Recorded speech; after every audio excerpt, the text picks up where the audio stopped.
ಲೋಕದಲ್ಲಿರುವ ನಮ್ಮ ತಂದೆಗೆ ಆಮೆನ್. ಪ್ರಿಯರಾದ ದೇವಜನರೇ, ಇವತ್ತು ನಾವು ಆಲೋಚನೆ ಮಾಡ್ತಿರುವಂತಹ ಅಂಶದ ಹೆಸರು ರೈತರ ಪರವಾಗಿ ನಿಂತ ಸತ್ಯವೇದ. ಅಂಶದ ಹೆಸರನ್ನು ಇನ್ನೊಂದು ಸಾರಿ ಹೇಳ್ತಿದ್ದೀನಿ. ಇವತ್ತು ನಾವು ಆಲೋಚನೆ ಮಾಡ್ತಿರುವಂತಹ ಅಂಶದ ಹೆಸರು ರೈತರ ಪರವಾಗಿ ನಿಂತ ಸತ್ಯವೇದ. ಓಕೆ, ಇಷ್ಟಕ್ಕೂ ಈ ಅಂಶವನ್ನು ಏನಕ್ಕೋಸ್ಕರ ಆಲೋಚನೆ ಮಾಡ್ತಿದ್ದೀವಿ? ನಿಮಗೆ ಈ ಅಂಶವನ್ನು ಕೇಳಿದಾಗ ಏನು ಅನ್ನಿಸ್ತಿದೆ? ರೈತರ ಪರವಾಗಿ ನಿಂತ ಸತ್ಯವೇದ ಅನ್ನುವಂಥ ಅಂಶವನ್ನು ಕೇಳಿದಾಗ ಏನಂತ ಅನ್ನಿಸ್ತಿದೆ?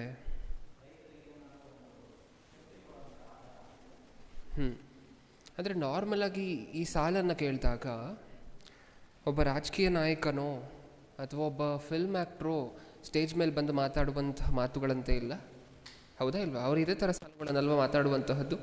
ನಾವು ರೈತರ ಪರವ ನಿಲ್ತೀವಿ, ಹೌದಾ? ಒಂದು ಸರ್ಕಾರ ಹೋಗಿ ಇನ್ನೊಂದು ಸರ್ಕಾರ ಬಂದಾಗ ನಾವು ರೈತರಿಗೆ ಮೇಲುಗಳನ್ನು ಮಾಡ್ತೀವಿ, ರೈತರಿಗೆ ಸಹಾಯ ಮಾಡ್ತೀವಿ, ರೈತರ ಪರ ಇರುತ್ತೆ ನಮ್ಮ ಸರ್ಕಾರ ಯಾವಾಗಲೂ. ಇದು ಇವತ್ತು ನಾವು ಆಲೋಚನೆ ಮಾಡ್ತಿರುವಂತಹ ಸಂದೇಶ ಆ ರೀತಿಯಾಗಿರುವಂತಹ ಟೊಳ್ಳು ಆಶ್ವಾಸನೆಗಳನ್ನು ಕೊಡುವಂತಹದ್ದಲ್ಲ ಪ್ರಿಯರೇ. ಇದು ದೇವರು ಕೊಡ್ತಿರುವಂತಹ ಆಶ್ವಾಸನೆ, ದೇವರು ಹೇಳ್ತಿರುವಂತಹ ಮಾತು. ಏನಂತ? ನಾನು ರೈತರ ಪರ. ದೇವರು ರೈತರ ಪರ ನಿಲ್ತಾರ? ದೇವರು ರೈತರ ಪರ ನಿಲ್ಲಿಕ್ಕಾಗತ್ತಾ? ಒಂದ್ಸರಿ ನೋಡೋಣ. ಇವತ್ತಿನ ಸಂದೇಶ ಅರ್ಥ ಆದರೆ ನಮಗೆ ಅರ್ಥ ಆಗುತ್ತೆ. ಓಕೆ, ಇಷ್ಟಕ್ಕೂ ನಾವು ಮನುಷ್ಯರು, ದೇಶಗಳನ್ನು ಆಳುವಂತಹ ಸರ್ಕಾರಗಳು ರೈತರ ಪರ ನಾವಿದ್ದೀವಿ ಅಂತ ಹೇಳಿ ಮಾತಾಡುವಂತಹ ಅಷ್ಟೂ ಸಮಾಜ ಕಳಕಳಿಯನ್ನು ಹೊಂದಿರುವಂತಹ ಎಲ್ಲ ಮನುಷ್ಯರು ಸಹ ಇವರು ಮಾತಾಡುವಂತಹ ಮಾತುಗಳನ್ನು ನೀವು ಕೇಳಿರ್ತೀರ ಪ್ರಿಯರೇ. ಏನಂತಾರೆ? ಜೈ ಜವಾನ್ ಅಂತಾರ, ಜೈ ಕಿಸಾನ್ ಅಂತಾರ. ಏನು ಜೈ ಜವಾನ್ ಜೈ ಕಿಸಾನ್ ಅಂದರೆ ಏನು? ನಮ್ಮ ದೇಶವನ್ನು ಕಾಯುವಂತಹ ಯೋಧರು ಜವಾನ್ ಅಂತ ಹೇಳಿದ್ರೆ ಅವರಿಗೆ ಜೈ. Okay, next. ನಮ್ಮ ದೇಶದ ಬೆನ್ನೆಲುಬಾಗಿರುವಂತಹ ನಮ್ಮ ದೇಶದಲ್ಲಿರುವಂತಹ ಅಷ್ಟೂ ಜನರಿಗೆ ಆಹಾರವನ್ನು ಕೊಡುವಂತಹ ರೈತರು, ಅವರಿಗೆ ಜೈ. ಓಕೆ, ಜೈ ಜವಾನ್ ಜೈ ಕಿಸಾನ್ ಅಂದ್ವಿ. ನೆಕ್ಸ್ಟ್, ಅದನ್ನು ಹೊರತುಪಡಿಸಿ ಇನ್ನೇನೇನು ಮಾತಾಡ್ತೀವಿ ರೈತರ ಬಗ್ಗೆ? ಕನ್ನಡದಲ್ಲಿ ಒಂದು ಹಾಡಿರ್ಬೇಕಲ್ವಾ ರೈತರ ಬಗ್ಗೆ? ಉಳುವ ಯೋಗಿಯ ನೋಡಲ್ಲಿ ಕೇಳಿದ್ದೀವ? ಈ ಹಾಡನ್ನು ಕೇಳಿದ್ದೀವ ಎಲ್ಲರೂ ಸಹ? ಸ್ಕೂಲ್ಗಳಲ್ಲಿ ಹಾಡಿಸಿರುವಂತಹದ್ದೇ ಅಲ್ವಾ? ಹಾಡು ಬೇರೆ ಹಾಡ್ತೀವಿ ರೈತರ ಬಗ್ಗೆ, ಸ್ಲೋಗನ್ಗಳನ್ನು ಹೇಳ್ತೀವಿ ರೈತರ ಬಗ್ಗೆ. ಇನ್ನು ರೈತರ ಬಗ್ಗೆ ಇನ್ನೇನಂತೀವಿ? ಎಲ್ಲ ಸ್ಕೂಲ್ಗಳಲ್ಲೂ ಮಕ್ಕಳಿಗೆ ಹೇಳ್ಕೊಡುವಂತಹದ್ದು ಏನಂತ? ರೈತರು ನಮ್ಮ ದೇಶಕ್ಕೆ ಬೆನ್ನೆಲುಬು. Farmers are the backbone of the country. ಹೌದಾ? ಬ್ಯಾಕ್ ಬೋನ್, ಬೆನ್ನೆಲುಬಂತೆ. ಇಷ್ಟೆಲ್ಲ ಮಾತಾಡಿದಂತಹ ನಾವು ರೈತರನ್ನು ನಮ್ಮ ದೇಶದಲ್ಲಿ ಎಷ್ಟು ಚೆನ್ನಾಗಿ ನೋಡ್ಕೊಂಡಿದ್ದೀವಿ ಅನ್ನುವುದ್ರ ಬಗ್ಗೆ ಒಂದು ಸ್ವಲ್ಪ ಹೊತ್ತು ಮಾತಾಡೋಣ. ಎಷ್ಟು ಚೆನ್ನಾಗಿ ನೋಡ್ಕೊಂಡಿದ್ದೀವಿ ರೈತರನ್ನು? ಸ್ಕ್ರೀನ್ ಮುಂದೆ ಒಂದೆರಡು ಚಿಕ್ಕ ಚಿಕ್ಕ ಇಮೇಜ್ ಬರುತ್ತೆ, ಅದನ್ನು ನೋಡುವಂತಹ ಪ್ರಯತ್ನವನ್ನು ಮಾಡೋಣ. ಅಣ್ಣ, ಇನ್ನೂ ತಡ ಆಗತ್ತಾ? ಓಕೆ. ಇಷ್ಟಕ್ಕೂ ದೇವರು ಸಹ ಸತ್ಯವೇದದಲ್ಲಿ ಹೇಳಿರುವಂತಹದ್ದು ಅದೇ ಪ್ರಿಯರೇ. ಸತ್ಯವೇದದಲ್ಲಿ ರೈತರ ಬಗ್ಗೆ ಬರೆಸಿರುವಂತಹದ್ದು ಒಂದಲ್ಲ ಎರಡಲ್ಲ, ಅಷ್ಟೊಂದು ಬರೆಸಿದ್ದಾರೆ. ಏನಕ್ಕೋಸ್ಕರ ಅಷ್ಟು ಬರೆಸ್ಬೇಕು ದೇವರು? ಏನಕ್ಕೋಸ್ಕರ ಅಷ್ಟು ಬರೆಸ್ಬೇಕು ದೇವರು ರೈತರ ಬಗ್ಗೆ? ನಾವು ಈ ಪುಸ್ತಕಕ್ಕೆ ಮುದ್ರೆ ಹಾಕಿರುವಂತಹದ್ದು ಏನಂತ ಹೇಳಿ? ಈ ಪುಸ್ತಕಕ್ಕೆ ಮನುಷ್ಯರೆಲ್ಲರೂ ಸೇರಿ ಮುದ್ರೆ ಹಾಕಿರುವಂತಹದ್ದು ಏನಂತ? ಮತಗ್ರಂಥ, ವಿದೇಶಿ ಗ್ರಂಥ, ಅಮೆರಿಕ ದೇಶಕ್ಕೆ ಸಂಬಂಧಪಟ್ಟಿರುವಂತಹ ಗ್ರಂಥ. ಓಕೆ, ಇಷ್ಟಕ್ಕೂ ರೈತರ ಬಗ್ಗೆ ದೇವರು ಎಷ್ಟು ಮಾತಾಡಿದ್ದಾರೆ ಅಂತ ಹೇಳಿ ಇವತ್ತಿನ ಸಂದೇಶದಲ್ಲಿ ನಿಮಗೆ ತೋರಿಸ್ತೀನಿ. ಅಷ್ಟೊಂದು ಮಾತಾಡಿರುವಂತಹ ಗ್ರಂಥ ಇದು ಅಂತ ಹೇಳಿದ್ರೆ, ಅಂದರೆ ವ್ಯವಸಾಯದ ಬಗ್ಗೆ, ರೈತರ ಬಗ್ಗೆ ದೇವರು ಅಷ್ಟೊಂದು ಮಾತಾಡಿದ್ದಾರೆ ಅಂತ ಹೇಳಿದ್ರೆ, ನೀವು ಹೇಳಿ ಅದು ಹೇಗೆ ವಿದೇಶಿ ಗ್ರಂಥ ಆಗುತ್ತೆ? ವಿದೇಶದಲ್ಲಿ ತುಂಬ ಜನ ಇಲ್ಲ ಅಲ್ಲ ವ್ಯವಸಾಯ ಮಾಡುವಂಥವರು? ಇಡೀ ಪ್ರಪಂಚದಲ್ಲಿ ಅತ್ಯಂತ ಹೆಚ್ಚು ರೈತರಿರುವಂತಹ ದೇಶಗಳಲ್ಲಿ ಭಾರತ ದೇಶ ಒಂದಲ್ವಾ? ಹಾಗಾದರೆ ಭಾರತ ದೇಶದಲ್ಲಿ ಜಾಸ್ತಿ ಜನ ವ್ಯವಸಾಯ ಮಾಡುವಂಥವರಿದ್ದರೆ ಅವ್ರ ಬಗ್ಗೆ ಮಾತಾಡಿದಂತಹ ಗ್ರಂಥ, ಅವರನ್ನು ಪ್ರತಿಬಿಂಬಿಸಿ ಅವರ ಪರವಾಗಿ ಮಾತಾಡಿದಂತಹ ಗ್ರಂಥ ವಿದೇಶಿ ಗ್ರಂಥ ಹೇಗಾಗುತ್ತೆ? ಹೌದಾ? ಅಮೆರಿಕ ದೇಶದಲ್ಲಿ ಇದ್ದಾರೆ ಅಷ್ಟೊಂದು ಜನ ವ್ಯವಸಾಯ ಮಾಡುವಂತಹ ರೈತರು? ಇಲ್ಲ. ಅಮೆರಿಕ ಬಗ್ಗೆ, ಭಾರತ ದೇಶದಲ್ಲಿ ರೈತರ ಬಗ್ಗೆ ಮಾತಾಡ್ತಿದ್ರೆ, ಅಥವಾ ಯಾವುದಾದರೂ ದೇಶದಲ್ಲಿ ವ್ಯವಸಾಯ ಅವಲಂಬಿತ ದೇಶವಾಗಿರುವಂಥ ಆ ದೇಶಗಳ ಬಗ್ಗೆ ಮಾತಾಡಿರುವಂಥ ಸತ್ಯವೇದ ಹೇಗೆ ಮತಗ್ರಂಥ ಆಗುತ್ತೆ? ಅಣ್ಣ, ಪ್ರಾಬ್ಲಮ್ ಏನಾದರೂ ರೀಸೆಂಟ್ ಮಾಡಬೇಕಾ? ಓಕೆ, ಇಷ್ಟಕ್ಕೂ ನಮ್ಮ ದೇಶದಲ್ಲಿ ಒಂದು ವರ್ಷಕ್ಕೆ ಆತ್ಮಹತ್ಯೆ ಮಾಡಿಕೊಳ್ಳುವಂತಹ ರೈತರ ಸಂಖ್ಯೆ ಎಷ್ಟು ಅಂತ ಹೇಳಿ ನಾವು ನೋಡಬೇಕಲ್ವ. ಝೂಮ್ ಮಾಡ್ತೀರಾ ಅಣ್ಣ ಸ್ವಲ್ಪ?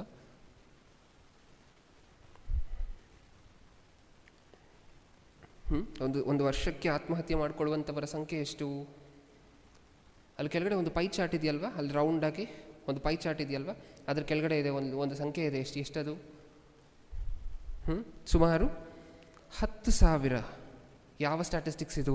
2021ರ ಸ್ಟ್ಯಾಟಿಸ್ಟಿಕ್ಸ್. 2021ನೇ ವರ್ಷದಲ್ಲೇ, ಇನ್ನು 2023ಗೆ ಬಂದಿಲ್ಲ ನಾವು. 2021ನೇ ಸ್ಟ್ಯಾಟಿಸ್ಟಿಕ್ಸನ್ನು ನೋಡಿದಾಗ ಆತ್ಮಹತ್ಯೆ ಮಾಡಿಕೊಳ್ಳುವಂಥವರ ಸಂಖ್ಯೆ ಎಷ್ಟು? 10,000.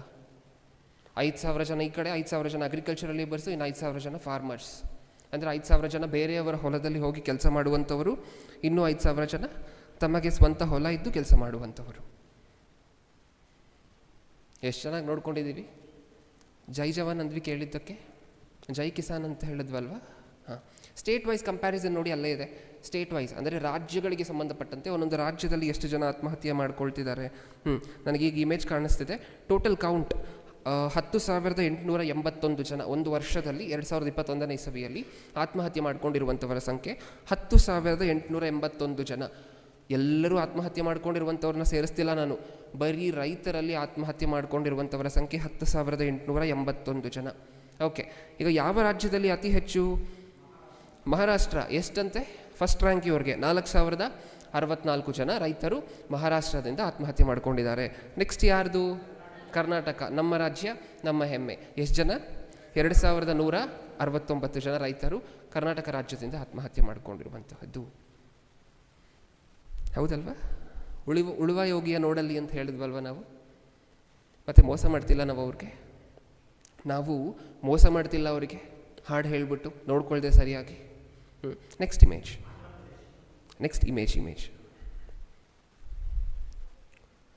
ಹೊಸ ಸ್ಟ್ಯಾಟಿಸ್ಟಿಕ್ಸ್. ಅಂದರೆ ರೀಸೆಂಟಾಗಿ ಆಗಿರುವಂತಹ ಕಳೆದ ವರ್ಷ 2023ರಲ್ಲಿ ಟೈಮ್ಸ್ ಆಫ್ ಇಂಡಿಯಾದಲ್ಲಿ ಬಂದಿರುವಂತಹ ಆರ್ಟಿಕಲ್ ಇದು. 2,851 ಜನ ಆತ್ಮಹತ್ಯೆ ಮಾಡ್ಕೊಂಡಿದ್ದಾರೆ ಬರೀ ಒಂದೇ ಒಂದು ರಾಜ್ಯದಲ್ಲಿ. ಯಾವುದು? ಮಹಾರಾಷ್ಟ್ರ. ಕಳೆದ ವರ್ಷ ಪ್ರಿಯರೇ. ನೆಕ್ಸ್ಟ್, ಅದು ಮಹಾರಾಷ್ಟ್ರದಲ್ಲಿ ಅಷ್ಟೊಂದು ಸಾಲ ಮನ್ನಾ ಮಾಡಿದ್ರೂ ಸಹ ಇಷ್ಟು ಜನ ಆತ್ಮಹತ್ಯೆ ಮಾಡ್ಕೊಂಡಿದ್ದಾರಂತೆ. Next image. ಟೋಟಲ್ ಆಗಿ ಒಂದು 10 ವರ್ಷದ ಸ್ಟ್ಯಾಟಿಸ್ಟಿಕ್ಸನ್ನು ನೋಡಿದಾಗ 10 ವರ್ಷದಲ್ಲಿ ಎಷ್ಟು ಜನ ರೈತರು ಆತ್ಮಹತ್ಯೆ ಮಾಡ್ಕೊಂಡಿದ್ದಾರಂತೆ? 1,12,000 ಜನ. ಅಂದರೆ 10 ವರ್ಷಕ್ಕೆ 1,00,000ನ ಹೌದು. ಅಂದರೆ ಒಂದು ವರ್ಷಕ್ಕೆ ಸುಮಾರು 10,000ದಿಂದ 12,000, 13,000 ತನಕ ಹೋಗ್ತಿರುತ್ತೆ ರೈತರ ಆತ್ಮಹತ್ಯೆಗಳು. ಇದು ರೈತರ ಪರಿಸ್ಥಿತಿ. ಓಕೆ, ಇವಾಗ ನೀವು ಹೇಳಿ, ಇವರೆಲ್ಲ ಬಂದು ಯಾವುದೇ ಒಂದು ಸ್ಟೇಜ್ ಪ್ರೋಗ್ರಾಮ್ ಆದರೂ, ಯಾವುದೇ ಒಂದು ಫಂಕ್ಷನ್ ನಡೀತಿದೆ ಅಂತ ಹೇಳಿದ್ರು, ಸ್ಟೇಜ್ ಮೇಲೆ ಬರುವಂಥವರೆಲ್ಲ ಬಂದು ಮಾತಾಡುವಂಥದ್ದು ಏನು? ಎಮ್ ಎಲ್ ಎಯಿಂದ ಹಿಡಿದು ಮಿನಿಸ್ಟರ್ ತನಕ, ಸೆಂಟ್ರಲ್ ಮಿನಿಸ್ಟರ್ ತನಕ, ಪ್ರೈಮ್ ಮಿನಿಸ್ಟರ್ ತನಕ ಮಾತಾಡುವಂತಹದ್ದು ಏನಂತ? ನಾವು ರೈತರ ಪರ. ನಿಮಗೆ ಕಾಣಿಸ್ತಿದೆಯಾ ರೈತರ ಪರ ಇವರು ತಗೊಳ್ತಿರುವಂತಹ ಕಾಳಜಿಗಳು? ಇದರಲ್ಲಿ ಅವ್ರು ಅಷ್ಟೊಂದು ರೈತರ ಪರ ಕಾಳಜಿ ಹೊಂದಿದ್ದಿದ್ರೆ ಏನಕ್ಕೋಸ್ಕರ ನಡಿಬೇಕಿತ್ತು ಇಷ್ಟೊಂದು ಆತ್ಮಹತ್ಯೆಗಳು? ಓಕೆ, ಈಗ ಇದು ಮನುಷ್ಯರು, ನಾವು ರೈತರ ಪರ ನಿಲ್ತೀವಿ ಅಂತ ಹೇಳಿ ಮುಂದೆ ಬಂದಂತಹ ಮನುಷ್ಯರು ಏನು ಮಾಡಿದ್ರು ರೈತರಿಗೋಸ್ಕರ ಅಂತ ಹೇಳಿ ಇವಾಗವರೆಗೂ ನೀವು ನೋಡಿದ್ದೀರ. ಈಗ ದೇವರು ಹೇಳ್ಕೊಡ್ತಿದ್ದಾರೆ, ದೇವರು ರೈತರ ಪರ ನಾನು ನಿಲ್ತೀನಿ ಅಂತ ಹೇಳ್ತಿದ್ದಾರೆ. ಈ ಸಂದೇಶವನ್ನು ಆಲೋಚನೆ ಮಾಡುವುದಕ್ಕೆ ಮುಖ್ಯ ಉದ್ದೇಶ ಏನು ಗೊತ್ತಾ ಪ್ರಿಯರೇ? ಈ ಸತ್ಯವೇದ ಅಂದರೆ ಬರೀ ಪರಲೋಕದ ಬಗ್ಗೆ ಮಾತಾಡುತ್ತೆ ಬ್ರದರ್, ಪಾತಾಳದ ಬಗ್ಗೆ ಮಾತಾಡುತ್ತೆ. ಈ ಲೋಕದ ಬಗ್ಗೆ ಏನು ಮಾತಾಡುವಂತಹದ್ದು ಬೇಡವಾ? ಈ ಲೋಕದಲ್ಲಿ ನಾವು ನ್ಯೂಸ್ಗಳಲ್ಲಿ ಏನೇನೋ ನೋಡ್ತೀವಿ, ಅವ್ರ ಬಗ್ಗೆ ಎಲ್ಲ ಯಾರು ಮಾತಾಡುವಂತಹದ್ದು? ಬರೀ ಪರಲೋಕದ ಬಗ್ಗೆ, ಪಾತಾಳದ ಬಗ್ಗೆ, ಇದ್ರ ಬಗ್ಗೆ, ಆತ್ಮದ ಬಗ್ಗೆ, ಶರೀರದ ಬಗ್ಗೆ, ಇದ್ರ ಬಗ್ಗೆ ಮಾತ್ರ ಅಲ್ಲ. ಈ ಲೋಕದಲ್ಲಿ ರೈತರಿಗೆ ಸಮಸ್ಯೆ ಬಂದರೂ, ದೇಶದಲ್ಲಿರುವಂತಹ ರೈತರಿಗೆ ಸಮಸ್ಯೆ ಬಂದರೂ, ದೇಶವನ್ನು ಕಾಯುವಂತಹ ಯೋಧರಿಗೆ ಸಮಸ್ಯೆ ಬಂದರೂ, ಪ್ರತಿಯೊಂದೊಂದು ವಿಚಾರದ ಬಗ್ಗೆನೂ ಧ್ವನಿ ಎತ್ತುವಂತಹ ಏಕೈಕ ಪುಸ್ತಕ ಯಾವುದಾದ್ರೂ ಇದೆ ಅಂತ ಹೇಳಿದರೆ ಪ್ರಪಂಚದಲ್ಲಿ ಅದು ಸತ್ಯವೇದ. ಓಕೆ, ಏನು ಹೇಳಿದ್ರು ದೇವರು ರೈತರ ಬಗ್ಗೆ? ಒಂದ್ಸರಿ ನೋಡೋಣ. ಹೆಂಗೆ ನೋಡ್ಕೋಬೇಕು ಒಂದು ದೇಶದಲ್ಲಿರುವಂತಹ ರೈತರನ್ನು, ಆ ದೇಶದಲ್ಲಿರುವಂತಹ ಅಧಿಕಾರಿಗಳು, ಜನರು ಹೆಂಗೆ ನೋಡ್ಕೋಬೇಕು? ಪ್ರಸಂಗಿ ಗ್ರಂಥ 5ನೇ ಅಧ್ಯಾಯ, ಪ್ರಸಂಗಿ ಗ್ರಂಥ 5ನೇ ಅಧ್ಯಾಯ 9ನೇ ವಚನ, 5-9.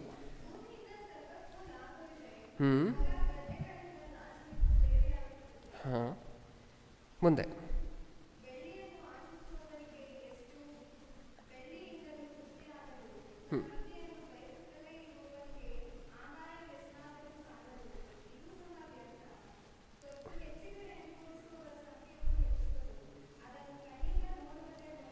ಓಕೆ, ಸಾಕು ಪ್ರಿಯರೇ. ಏನಂತ ಓದ್ಕೊಂಡ್ವಿ ನಾವು 5ನೇ ಅಧ್ಯಾಯ 9ನೇ ವಚನದಲ್ಲಿ? ಭೂಮಿಯಿಂದ ದೇವರು ಮಾತಾಡ್ತಿರುವಂತಹದ್ದು. ದೇವರು ಎಲ್ಲವನ್ನು ವ್ಯರ್ಥ ವ್ಯರ್ಥ ವ್ಯರ್ಥ ಅಂತ ಹೇಳ್ಬಿಟ್ಟು ಇಲ್ಲಿಗೆ ಬಂದ ತಕ್ಷಣ, ರೈತರ ವಿಚಾರಕ್ಕೆ ಬಂದ ತಕ್ಷಣ, ವ್ಯವಸಾಯದ ವಿಚಾರಕ್ಕೆ ಬಂದ ತಕ್ಷಣ ಏನಂತಿದ್ದಾರೆ? ಭೂಮಿಯಿಂದ ಸರ್ವಕ್ಕೂ ಲಾಭವಿದೆ. ಸೊಲೊಮೋನನು ಬರೆದಿರುವಂತಹ ಮಾತುಗಳನ್ನು ಸೊಲೊಮೋನನೇ ಬರೀತಿರ್ಬೇಕಾದ್ರೆ ಸುಮಾರು ಸರಿ ಹೇಳಿದ್ದಾರೆ. ಏನಂತ ಹೇಳಿದ್ದಾರೆ? ವ್ಯರ್ಥ, ಇದು ವ್ಯರ್ಥ, ಅದು ವ್ಯರ್ಥ ಅಂತ ಹೇಳಿದ್ದಾರೆ. ದೇವರು ಸಹ ಅದನ್ನು ವ್ಯಾಲಿಡೇಟ್ ಮಾಡಿದ್ದಾರೆ. ಅದು ವ್ಯಾಲಿಡೇಟ್ ಮಾಡಿರುವುದಕ್ಕೆ ಸತ್ಯವೇದದಲ್ಲಿ ಅದನ್ನು ಬರೆಸಿರುವಂತಹದ್ದು. ಇಲ್ಲಿ ರೈತರ ಪರವಾಗಿ ಬರ್ತಾ ಬರ್ತಾ ರೈತರ ಬಗ್ಗೆ, ವ್ಯವಸಾಯದ ಬಗ್ಗೆ ಬಂದ ತಕ್ಷಣ ಏನಂತ ಮಾತಾಡ್ತಿದ್ದಾರೆ? ಭೂಮಿಯಿಂದ ಸರ್ವಕ್ಕೂ ಲಾಭವಿದೆ, ಹೊಲಗದ್ದೆಗಳಿಂದ ರಾಜನಿಗೂ ಸೇವೆಯಾಗುತ್ತದೆ. ನಮಗೆ ಅರ್ಥ ಆಗುವಂತಹ ಭಾಷೆಯಲ್ಲಿ ಹೇಳಬೇಕು ಅಂತ ಹೇಳಿದ್ರೆ ದೇವರು ಏನಂತಿದ್ದಾರೆ ಗೊತ್ತಾ? ಸೊಲೊಮೋನನ ಮೂಲಕ ಏನಂತಿದ್ದಾರೆ? ಭೂಮಿಯಿಂದ, ಭೂಮಿ ಅಂತ ಹೇಳಿದ್ರೆ ನಾರ್ಮಲ್ ಆಗಿ ಭೂಮಿ ಇದ್ದರೆ ಅದು ಭೂಮಿ ಅಂತ ಅನ್ನಿಸ್ಕೊಳ್ಳೋದಿಲ್ಲ, ಹೌದಲ್ವಾ? ಇಲ್ಲಿ ಭೂಮಿಯ ಬಗ್ಗೆ ಮಾತಾಡ್ತಿಲ್ಲ, ವ್ಯವಸಾಯದ ಬಗ್ಗೆ ಯಾಕೆಂದರೆ ಹೊಲ ಗದ್ದೆಗಳಿಂದ ಅಂತ ಹೇಳಿ ಪಕ್ಕದಲ್ಲಿ ಮಾತಾಡಿದ್ದಾರೆ. ಹಾಗಾದರೆ ಇಲ್ಲಿ ಆಟೋಮ್ಯಾಟಿಕ್ಕಾಗಿ ಯಾವುದ್ರ ಬಗ್ಗೆ ಮಾತಾಡ್ತಿದ್ದಾರೆ? ವ್ಯವಸಾಯದ ಬಗ್ಗೆ ಮಾತಾಡ್ತಿದ್ದಾರೆ. ಭೂಮಿಯಿಂದ ಸರ್ವಕ್ಕೂ ಲಾಭವಿದೆ. ಓಕೆ, ನೀವು ಯೋಚನೆ ಮಾಡಿ ನೋಡಿ, ಇಲ್ಲಿ ಭೂಮಿಯಿಂದ ದೇವರು ಸರ್ವಕ್ಕೂ ಲಾಭವಿದೆ ಅಂತ ಹೇಳಿದ್ರು. ಹೇಗೆ ಭೂಮಿಯಿಂದ, ವ್ಯವಸಾಯದಿಂದ, ರೈತನಿಂದ ಹೇಗೆ ಹೇಗೆ ಲಾಭ ಇದೆ ಅಂತ ಹೇಳಿ ಒಂದು ಸಾರಿ ಯೋಚನೆ ಮಾಡಿ ನೋಡಿ. ಅಥವಾ ವ್ಯವಸಾಯ ಇಲ್ಲ ಅಂತ ಹೇಳಿದ್ರೆ, ರೈತರಿಲ್ಲ ಅಂತ ಹೇಳಿದ್ರೆ ನಮಗಾಗುವಂತಹ ನಷ್ಟ ಏನು ಅಂತ ಹೇಳಿ ಒಂದು ಸಾರಿ ನೀವು ಯೋಚನೆ ಮಾಡಿ ನೋಡಿ. ಡ್ರೈವರ್ಗಳಿಲ್ಲದೆ ಹೋದರು ಅಂತ ಅಂದ್ಕೊಳ್ಳಿ, ಆಟೋ ಡ್ರೈವರ್ಗಳಿಲ್ಲದೆ ಹೋದರು ಅಂತ ಅಂದ್ಕೊಳ್ಳಿ ಸ್ವಲ್ಪ ಹೊತ್ತು. ಹೇಗೋ ಕಷ್ಟಪಟ್ಟು, ಕಷ್ಟ ಆಗಬಹುದು ತುಂಬ, ಆದರೂ ಜೀವನ ಮಾಡ್ಬೋದಾ? ಮಾಡ್ಬೋದು. ಸಾಫ್ಟ್ವೇರ್ ಕಂಪನಿಗಳೆಲ್ಲ ಕ್ಲೋಸ್ ಹಾಕ್ಕೊಂಡು ಹೋಯಿತು ಅಂತ ಅಂದ್ಕೊಳ್ಳಿ, ಮಾಡ್ಬೋದಾ? ಜೀವನ ಮಾಡ್ಬೋದು. ಬೇರೆ ಉದ್ಯೋಗ ಇರಲಿಲ್ಲ ಅಲ್ವ ಸಾಫ್ಟ್ವೇರ್ ಕಂಪನಿಗಳು ಒಂದಷ್ಟು ವರ್ಷಗಳ ಹಿಂದೆ, ಅವರಿಲ್ಲಾಂದ್ರೂ ನಾವು ಜೀವನ ಮಾಡ್ಬೋದು. ಫ್ಯಾಕ್ಟ್ರಿಗಳೆಲ್ಲ ಕ್ಲೋಸ್ ಆಯಿತು ಅಂತ ಅಂದ್ಕೊಳ್ಳಿ, ಮಾಡ್ಬೋದಾ ಜೀವನವನ್ನು? ಅಟ್ಲೀಸ್ಟ್ ಮನೆಗಳ ಮುಂದೆ ಅಂಗಳದಲ್ಲಿ ಒಂದಷ್ಟು ಮಣ್ಣು ಹಾಕಿ, ಒಂದಷ್ಟು ಗಿಡಗಳನ್ನು ಹಾಕಿ, ಒಂದಷ್ಟು ಹಣ್ಣು ಮರಗಳನ್ನು ಹಾಕಿ ಹೇಗೋ ಮಾಡಿ ಜೀವನ ನಡೆಸ್ಬೋದಾ? ಅದರಿಂದ ಬಂದಂತಹ ಬೆಳೆಯನ್ನು ತಿನ್ಕೊಂಡು. ಪೊಲೀಸ್ ಸ್ಟೇಷನ್ಗಳೆಲ್ಲ ಕ್ಲೋಸ್ ಆಯಿತು ಅಂತ ಅಂದ್ಕೊಳ್ಳಿ, ಓಕೆ, ಆವಾಗೂ ಜೀವನ ಮಾಡ್ಬೋದಾ? ಸ್ವಲ್ಪ ದೌರಾಳಿಗಳು, ಕ್ರೈಮ್ಗಳು ಜಾಸ್ತಿ ಆಗಬಹುದೇನೋ, ಆದರೂ ಸಹ ಜೀವನ ನಡೆಸ್ಬೋದು. ರೈತರೆಲ್ಲರೂ, ಪ್ರಪಂಚದಲ್ಲಿರುವಂಥ ರೈತರೆಲ್ಲರೂ ಒಂದೇ ಸರಿ ಕೂತ್ಕೊಂಡ್ರು ಅಂತ ಅಂದ್ಕೊಳ್ಳಿ, ನಾವು ವ್ಯವಸಾಯ ಮಾಡೋದಿಲ್ಲ ಅಂತ ಹೇಳಿ ಕೂತ್ಕೊಂಡ್ರು ಅಂತ ಅಂದ್ಕೊಳ್ಳಿ, ಜೀವನ ಮಾಡ್ಬೋದಾ? ಒಂದೇ ಸರಿ ಕೂತ್ಕೊಂಡ್ರು, ಬೆಲೆ ಬಿಡಿ, ಬೆಲೆ ಏರಿಕೆ ಆದರೆ ಆಗಲಿ ಬದುಕ್ಬೋದಾ? ಇಲ್ಲ. ದೇವರು ಅದನ್ನೇ ಮಾತಾಡ್ತಿದ್ದಾರೆ. ಭೂಮಿಯಿಂದ ಭೂಮಿ ಅಂತ ಹೇಳಿದ್ರೆ ಬರೀ ಭೂಮಿ ಇದ್ರೆ ಸಾಕಾಗೋದಿಲ್ಲ. ಭೂಮಿ ಫಲ ಕೊಡಬೇಕು ಅಂತ ಹೇಳಿದ್ರೆ ಏನಿರಬೇಕು? ರೈತನಿರಬೇಕು, ಅದನ್ನು ಉಳುಮೆ ಮಾಡುವಂತಹ ರೈತನಿರಬೇಕು. ಒಂದು ಕಾಲದಲ್ಲಿ ದೇವರು ಕೊಟ್ಟಿದ್ರು, ನೀವು ವ್ಯವಸಾಯ ಮಾಡದೆ ಹೋದರೂ ನಿಮಗೆ ಫಲ ಕೊಡ್ತೀನಿ. ಆದರೆ ಆದಾಮ ಹವ್ವ ತಪ್ಪು ಮಾಡಿದ್ಮೇಲೆ ಏನಾಗೋಯ್ತು? ನೀವು ಕಷ್ಟಪಟ್ಟರೆ, ಅಂದರೆ ನೀವು ಉಳುಮೆ ಮಾಡಿದ್ರೇ, ನೀವು ವ್ಯವಸಾಯ ಮಾಡಿದ್ರೇ ನಾನು ನಿಮಗೆ ಫಲ ಕೊಡುವಂತಹದ್ದು. ಆವಾಗಲೇ ಈ ಭೂಮಿ ನಿಮಗೆ ಫಲ ಕೊಡುವಂತಹದ್ದು. ಇವಾಗ ಹೇಳಿ, ಎಲ್ಲ ರೈತರು ಒಂದೇ ಸರಿ ಸ್ಟ್ರೈಕ್ ಮಾಡಿದ್ರು ಅಂತ ಅಂದ್ಕೊಳ್ಳಿ, ನಾವು ಬೀಜ ಬಿತ್ತೋದಿಲ್ಲ ಅಂತ ಹೇಳಿ ಕೂತ್ಕೊಂಡ್ರು ಅಂತ ಅಂದ್ಕೊಳ್ಳಿ. ಒಂದು ವರ್ಷ ಆದ ನಂತರ ಏನು ಮಾಡ್ಬೇಕು ನಾವೆಲ್ಲ? ಕೋಟ್ಯಾಧಿಪತಿ ಆಗಿದ್ರು, ಒಂದು ವರ್ಷ ಆದ ನಂತರ ಏನು ಮಾಡಬೇಕು? ಹೌದಾ? ಒಂದು 5 ವರ್ಷ ಆಯಿತು ಅಂತ ಅಂದ್ಕೊಳ್ಳಿ, ವ್ಯವಸಾಯ ನಿಂತು ಹೋಗಿ ಏನು ಮಾಡಬೇಕು? ಅವಾಗಿರುತ್ತೆ, ನೋಟುಗಳ ರಾಶಿ ಇರುತ್ತೆ ನಮ್ಮ ಮುಂದೆ, ತೆಗೆದು ಮೇಲೆಲ್ಲ ಎಸೆತಿದ್ರೂ ಸಹ ತಿನ್ಲಿಕ್ಕಾಗತ್ತಾ? ಸಾಫ್ಟ್ವೇರ್ ಕಂಪನಿಗಳು ಕಂಪ್ಯೂಟರ್ಗಳನ್ನ, ಮೌಸ್ಗಳನ್ನೆಲ್ಲ ಪುಡಿ ಮಾಡಿ ತಿನ್ಲಿಕ್ಕಾಗತ್ತಾ? ಅದನ್ನೇ ಇಲ್ಲಿ ದೇವರು ಹೇಳ್ತಿದ್ದಾರೆ, ಭೂಮಿಯಿಂದ ಸರ್ವಕ್ಕೂ ಲಾಭವಿದೆ. ಎಲ್ಲವನ್ನು ವ್ಯರ್ಥ ವ್ಯರ್ಥ ವ್ಯರ್ಥ ವ್ಯರ್ಥ ಅಂತ ಹೇಳಿದಂತಹ ಸೊಲೊಮೋನನ ಏನಂತ ಬರೆದಿದ್ದಾರೆ? ಭೂಮಿಯಿಂದ ಮಾತ್ರ ಲಾಭ ಇದೆ. ನೆಕ್ಸ್ಟ್ ಕೆಳಗಡೆ ಏನು ಹೇಳ್ತಿದ್ದಾರೆ? ಹೊಲಗದ್ದೆಗಳಿಂದ ರಾಜನಿಗೂ ಸೇವೆಯಾಗುತ್ತದೆ. ಹೊಲಗದ್ದೆಗಳಿಂದ ರಾಜನಿಗೂ ಸೇವೆಯಾಗುತ್ತದೆ. ರಾಜರು ಯಾರು? ಈ ಕಾಲದಲ್ಲಿ ರಾಜರು ಯಾರು? ಮಿನಿಸ್ಟರ್ಗಳು, ಹೌದಾ ಇಲ್ವಾ? ದೇಶವನ್ನು ಆಳುವಂತಹ ಮಂತ್ರಿಗಳು ಈ ಕಾಲದಲ್ಲಿ ರಾಜರು. ಓಕೆ, ಇವ್ರಿಗೂ ಬೇಕಾ ವ್ಯವಸಾಯನೋ ಅನ್ನುವಂತಹದ್ದು? ಇವ್ರಿಗೂ ಬೇಕಾ? ರೈತರು ಅನ್ನುವಂಥವ್ರು ಇವ್ರಿಗೂ ಬೇಕಾ? ಹೌದು. ಅದನ್ನೇ ದೇವರಲ್ಲಿ ಎಚ್ಚರಿಕೆ ಕೊಡ್ತಿರುವಂತಹದ್ದು. ಭೂಮಿಯಿಂದ ಎಲ್ಲರಿಗೂ ಲಾಭವಿದೆ, ಎಲ್ಲಕ್ಕೂ ಲಾಭವಿದೆ. ಈ ಒಂದು ಜನಾಂಗಕ್ಕೆ ಭೂಮಿಯ ಅವಶ್ಯಕತೆ ಇಲ್ಲ ಅನ್ನೋ ಹಾಗಿಲ್ಲ. ಪ್ರತಿಯೊಂದೊಂದು ಒಬ್ಬೊಬ್ಬರಿಗೂ ಸಹ ಭೂಮಿ ಬೇಕೇ ಬೇಕು. ಪೊಲೀಸವರಿಲ್ಲ ಅಂತ ಹೇಳಿದ್ರೆ ಬದುಕ್ಬಿಡ್ಬೋದು, ಡಾಕ್ಟ್ರುಗಳಿಲ್ಲ ಅಂತ ಹೇಳಿದ್ರು ಬದುಕ್ಬಿಡ್ಬೋದು, ಮನೆ ಮದ್ದು ಅದು ಇದು ತುಳಸಿ ಗಿಡ ತಿನ್ಕೊಂಡು, ಇದು ಕೆಮ್ಮು ಬಂದರೆ ಆ ಬಿಳಪತ್ರ ಎಲೆ ಇರುತ್ತಲ್ವ ಅದನ್ನು ತಿನ್ಕೊಂಡು ಹೆಂಗೋ ಬದುಕ್ಬಿಡ್ಬೋದು ಹಸುಗಳ ಥರ, ಹೌದಾ? ಹಾಂ, ಇದಿಲ್ಲ ಅಂತ ಅಂದ್ಕೊಳ್ಳಿ, ವ್ಯವಸಾಯ ಇಲ್ಲ ಅಂತ ಅಂದ್ಕೊಳ್ಳಿ, ಏನು ಮಾಡಬೇಕು?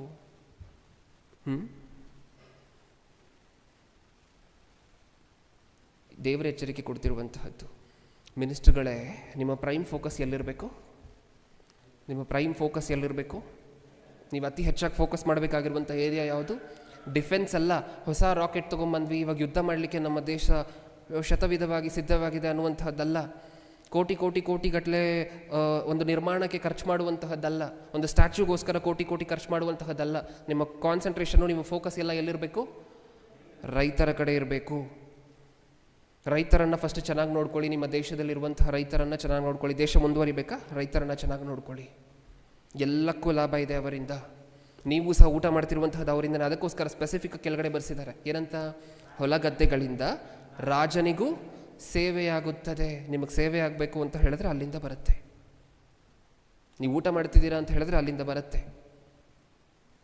ಓಕೆ, ನಾವು ಎಷ್ಟು ಚೆನ್ನಾಗಿ ನೋಡ್ಕೊಂಡಿದ್ದೀವಿ. ರೈತರು ಪಡ್ತಿರುವಂತಹ ಫಜೀತಿಗಳು, ಪಾಡುಗಳು ಏನು ಅಂತ ನಿಮಗೆ ಗೊತ್ತಾ ಪ್ರಿಯರೇ? ಇವಾಗ ಸತ್ಯವೇದದಲ್ಲಿ ದೇವರೊಂದು ಮಾತನ್ನು ಬರೆಸಿದ್ರು, ಭೂಮಿಯಿಂದ ಎಲ್ಲಕ್ಕೂ ಲಾಭವಿದೆ, ಅಂದರೆ ವ್ಯವಸಾಯದಿಂದ, ರೈತರಿಂದ ಎಲ್ಲರಿಗೂ ಲಾಭ ಇದೆ ಅಂತ ಹೇಳಿ ಬರೆಸಿದ್ದಾರೆ. ಓಕೆ, ಈಗ ದೇವರೊಂದು ಮಾತನ್ನು ಬರೆಸಿದ್ದಾರೆ ಅಂತ ಹೇಳಿದ್ರೆ ಅದರ ಬಗ್ಗೆ ಒಂದು ಸ್ವಲ್ಪ ಡೀಪಾಗಿ ನಾವು ಆಲೋಚನೆ ಮಾಡಬೇಕಲ್ವ? ಓಕೆ, ರೈತರು ಪಡ್ತಿರುವಂತಹ ಸಮಸ್ಯೆಗಳು, ರೈತರಿಗಿರುವಂತಹ ಬಾಧೆಗಳೇನೇನು? ನೀವು ಪ್ರಪಂಚವನ್ನು ನೋಡಿದಾಗ ಏನೇನಂತ ಅನಿಸುತ್ತೆ? ಏನೇನು? ಮೊಟ್ಟ ಮೊದಲನೇದಾಗಿ ಅವ್ರು ಬಿತ್ತುವಂತಹ ಬೀಜದಿಂದ ಅವ್ರಿಗೆ ಏನೇನು ಪ್ರಾಬ್ಲಮ್ ಇದೆ ಅಂತ ಹೇಳಿ ಯೋಚನೆ ಮಾಡೋಣ. ಅಲ್ಲಿಂದ ಶುರು ಮಾಡೋಣ. ಅವ್ರು ಬಿತ್ತುವಂತಹ ಮೊಟ್ಟ ಮೊದಲು ಬೆಳೆ ಬರಬೇಕಾದ್ರೆ ಏನು ಮಾಡಬೇಕು? ಅಗದು ಬೀಜ ಬಿತ್ತಬೇಕಲ್ವ? ಓಕೆ, ಅವ್ರು ಬಿತ್ತುವಂತಹ ಬೀಜದಿಂದ ಆ ಸ್ಟೇಜಿಂದ ಹಿಡಿದು ಎಲ್ಲಿವರೆಗೂ ಸಮಸ್ಯೆ ಇದೆ ಅವರಿಗೆ? ಭಾರತ ದೇಶದಲ್ಲಿರುವಂತಹ ಬಹುತೇಕ ಜನ ಬಡ ರೈತರು. ಅವ್ರ ಹತ್ರ ಅವ್ರು ಬಿತ್ತುವಂತಹ ಬೀಜಗಳಿಗೂ ಸಹ ಹಣ ಇರೋದಿಲ್ಲ. ಏನು ಮಾಡಬೇಕು? ಸೀಡ್ ಕಾರ್ಪೊರೇಷನ್ಗಳು ಕೇಳಿದ್ದೀವ ನಾವು. ಸೀಡ್ ಕಾರ್ಪೊರೇಷನ್ ಅಂತ ಹೇಳಿದ್ರೆ ಬೀಜವನ್ನು ಡಿಸ್ಟ್ರಿಬ್ಯೂಟ್ ಮಾಡುವಂತಹ ಕಾರ್ಪೊರೇಷನ್ಗಳು, ಸರ್ಕಾರದ್ದು. ಎಲ್ಲಿ ತನಕ ಕ್ಯೂ ನಿಂತಿರ್ತಾರೆ ಗೊತ್ತಾ ಪ್ರಿಯರೇ? ಒಂದ್ಸರಿ ಸೀಡ್ ಕಾರ್ಪೊರೇಷನ್ ಹತ್ರ ಯಾವತ್ತಾದರೂ ಹೋಗಿ ನೋಡಿ ದಯವಿಟ್ಟು. ಬೀಜಗಳು ಡಿಸ್ಟ್ರಿಬ್ಯೂಟ್ ಮಾಡುವಂತಹದ್ದು ಗವರ್ನಮೆಂಟ್ನ ಕೆಲಸ. ಆ ಬಿತ್ತುವಂತಹ ಬೀಜಗಳಿಗೋಸ್ಕರ, ಅದನ್ನು ಪಡ್ಕೊಳ್ಲಿಕ್ಕೋಸ್ಕರ ಎಲ್ಲಿವರೆಗೂ ಕ್ಯೂ ನಿಂತಿರ್ತಾರೆ ಅಂತ ಹೇಳಿ ಒಂದ್ಸರಿ ನೋಡಿ. ಆ ರೋಡಲ್ಲಿ ಎಲ್ಲೋ ಸೀಡ್ ಕಾರ್ಪೊರೇಷನ್ ಇದ್ದರೆ ಅಲ್ಲಿಂದ ಶುರುವಾದಂಥ ಕ್ಯೂ ತಿರುಗಿ ಬಂದು ಪಕ್ಕದ ಬೀದಿಯಲ್ಲಿ ನಿಂತಿರುತ್ತೆ ಕ್ಯೂ. ಅಷ್ಟು ಉದ್ದ ಇರುತ್ತೆ ಕ್ಯೂ, ಹೌದಾ? ಏನಕ್ಕೋಸ್ಕರ? ಇವತ್ತು ಅವ್ರಿಗೆ ಸೀಡ್ ಕಲೆಕ್ಟ್ ಮಾಡ್ಕೊಳ್ಲಿಕ್ಕೆ ಇವತ್ತು ಬರಬೇಕು ಅಂತ ಹೇಳಿದ್ರೆ ರೈತರು 2 ದಿನದಿಂದ ಬಂದು ಬಸ್ಸಲ್ಲಿ ಅಲ್ಲೇ ನಿಂತ್ಕೊಂಡು, ಅದೇ ಲೈನಲ್ಲಿ ನಿಂತ್ಕೊಂಡು, ಅಲ್ಲೇ ನಿದ್ರೆ ಮಾಡಿಕೊಂಡು, ಅಲ್ಲೇ ಊಟ ಮಾಡಿಕೊಂಡು, ಅಲ್ಲೇ ಕಾಲ ಕಳೀತಿರ್ತಾರೆ. ಇವತ್ತು ಸೀಡ್ಗಳನ್ನು ಡಿಸ್ಟ್ರಿಬ್ಯೂಟ್ ಮಾಡ್ತಾರೆ, ಬಿತ್ತುವಂಥ ಬೀಜಗಳನ್ನು ಕೊಡ್ತಾರೆ. ಅಂದರೆ ಇವತ್ತು ಬಂದರೆ ಆಗೋದಿಲ್ಲ, ಸಿಕ್ಕೋದಿಲ್ಲ ಅವ್ರಿಗೆ. ಯಾವಾಗ ಬರಬೇಕು? 1 ದಿನ 2 ದಿನದ ಹಿಂದೆ ಬಂದಿರಬೇಕು. ನೆನ್ನೆ ರಾತ್ರಿನೇ ಬಂದಿರಬೇಕು. 4 ಗಂಟೆ ಬೆಳಿಗ್ಗೆಗೆ ಬಂದು ಕ್ಯೂ ಅಲ್ಲಿ ನಿಂತಿರಬೇಕು, ಹೌದಾ?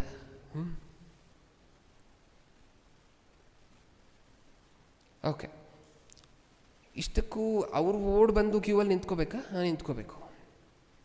ಯಾರೋ ಬಂದು ಮನೆಗೂ ಹಣ ಕೊಟ್ಟು ಹೋದ್ರ ಅಲ್ವಾ ಓಟ್ ಹಾಕಿ ಅಂತ? ಯಾರು?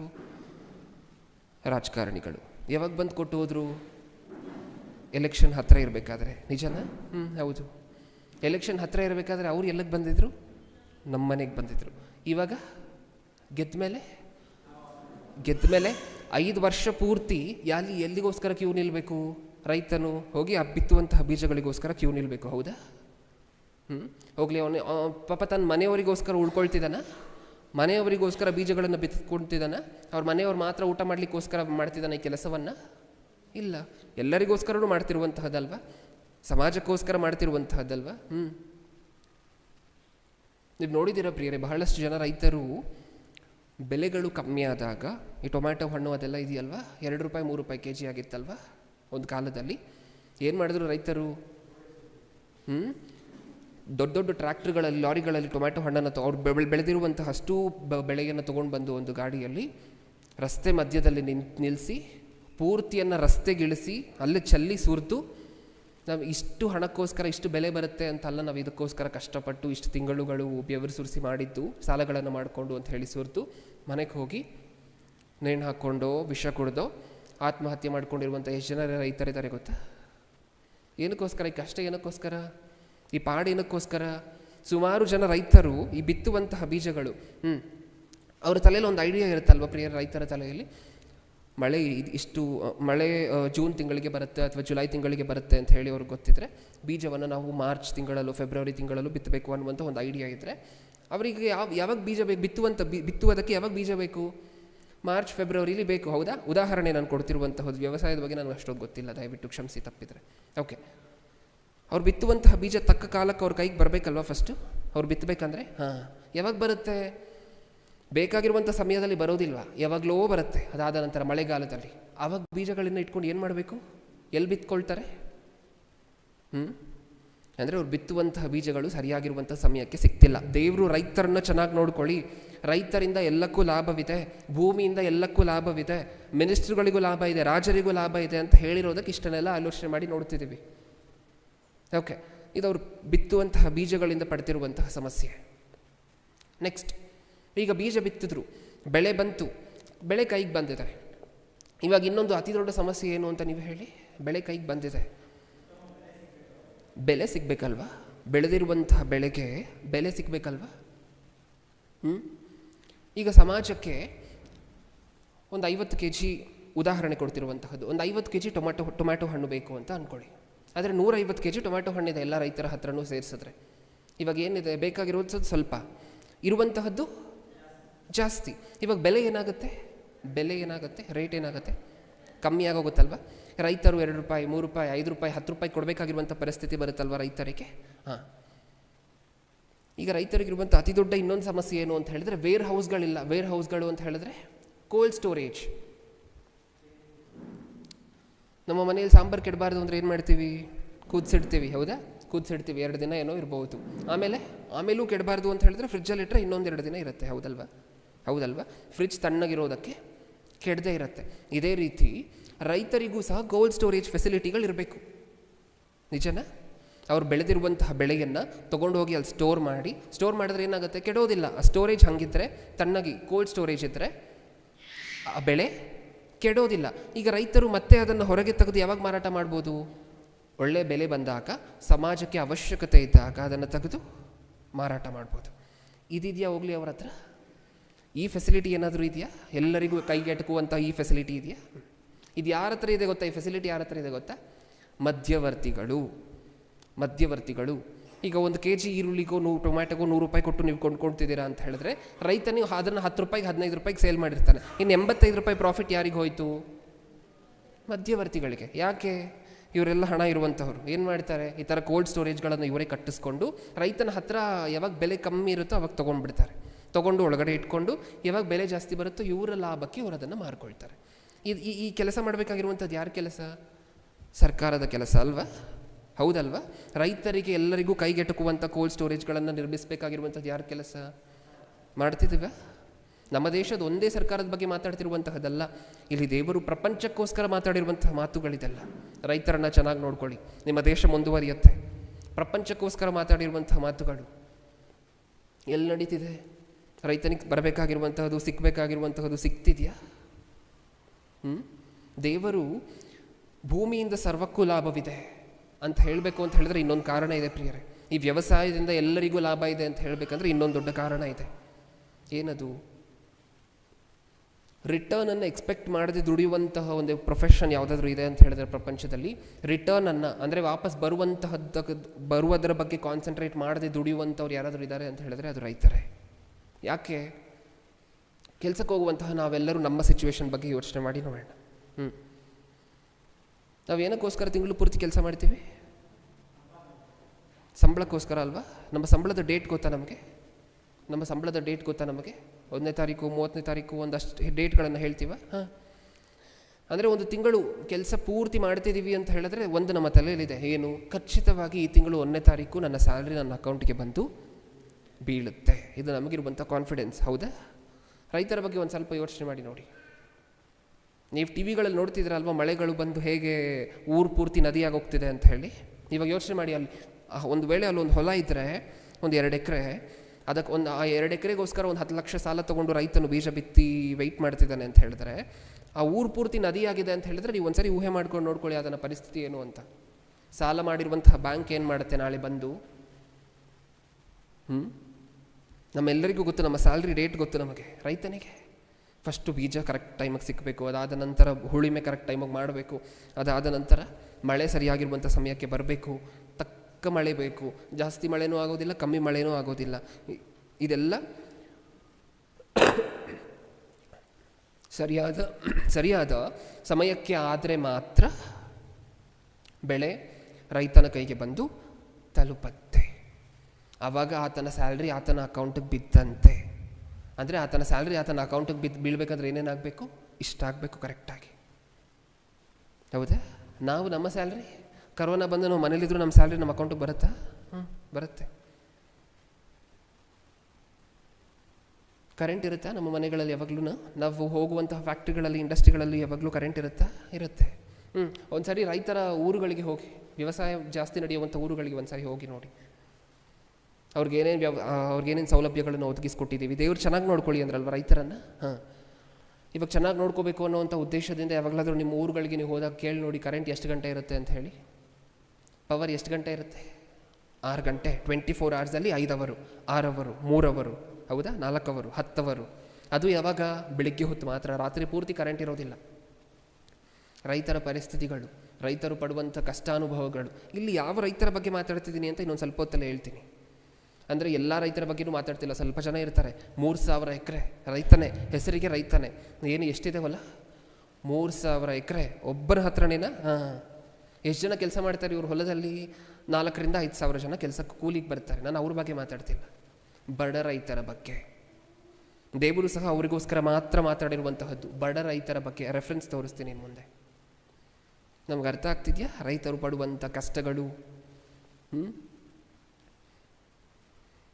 ನಾವೆಲ್ಲರೂ ನಮ್ಮ ವ್ಯಾಪಾರದಲ್ಲಿ ಲಾಭ ತಗೊಳ್ತೀವಿ, ನಿಜನ? ನಮ್ಮ ವ್ಯಾಪಾರಗಳಲ್ಲಿ ನಾವೆಲ್ಲರೂ ಲಾಭ ತಗೊಳ್ತೇವೆ.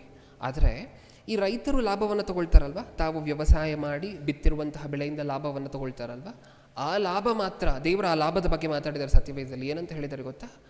ರೈತರು ತಾವು ಪಡ್ತಿರುವಂಥ ಕಷ್ಟಕ್ಕೆ, ತಾವು ಹಾಕ್ತಿರುವಂತಹ ಶ್ರಮೆಗೆ ಲಾಭವನ್ನು ತಗೊಳ್ಳುವಂತಹದ್ದು ಕರೆಕ್ಟ್ ಅಂತ ಮಾತಾಡಿದ್ದಾರೆ.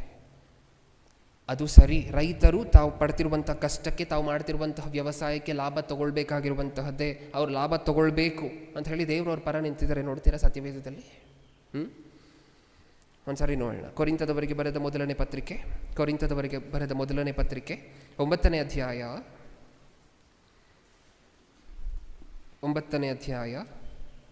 10ನೇ ವಚನ. 9-10.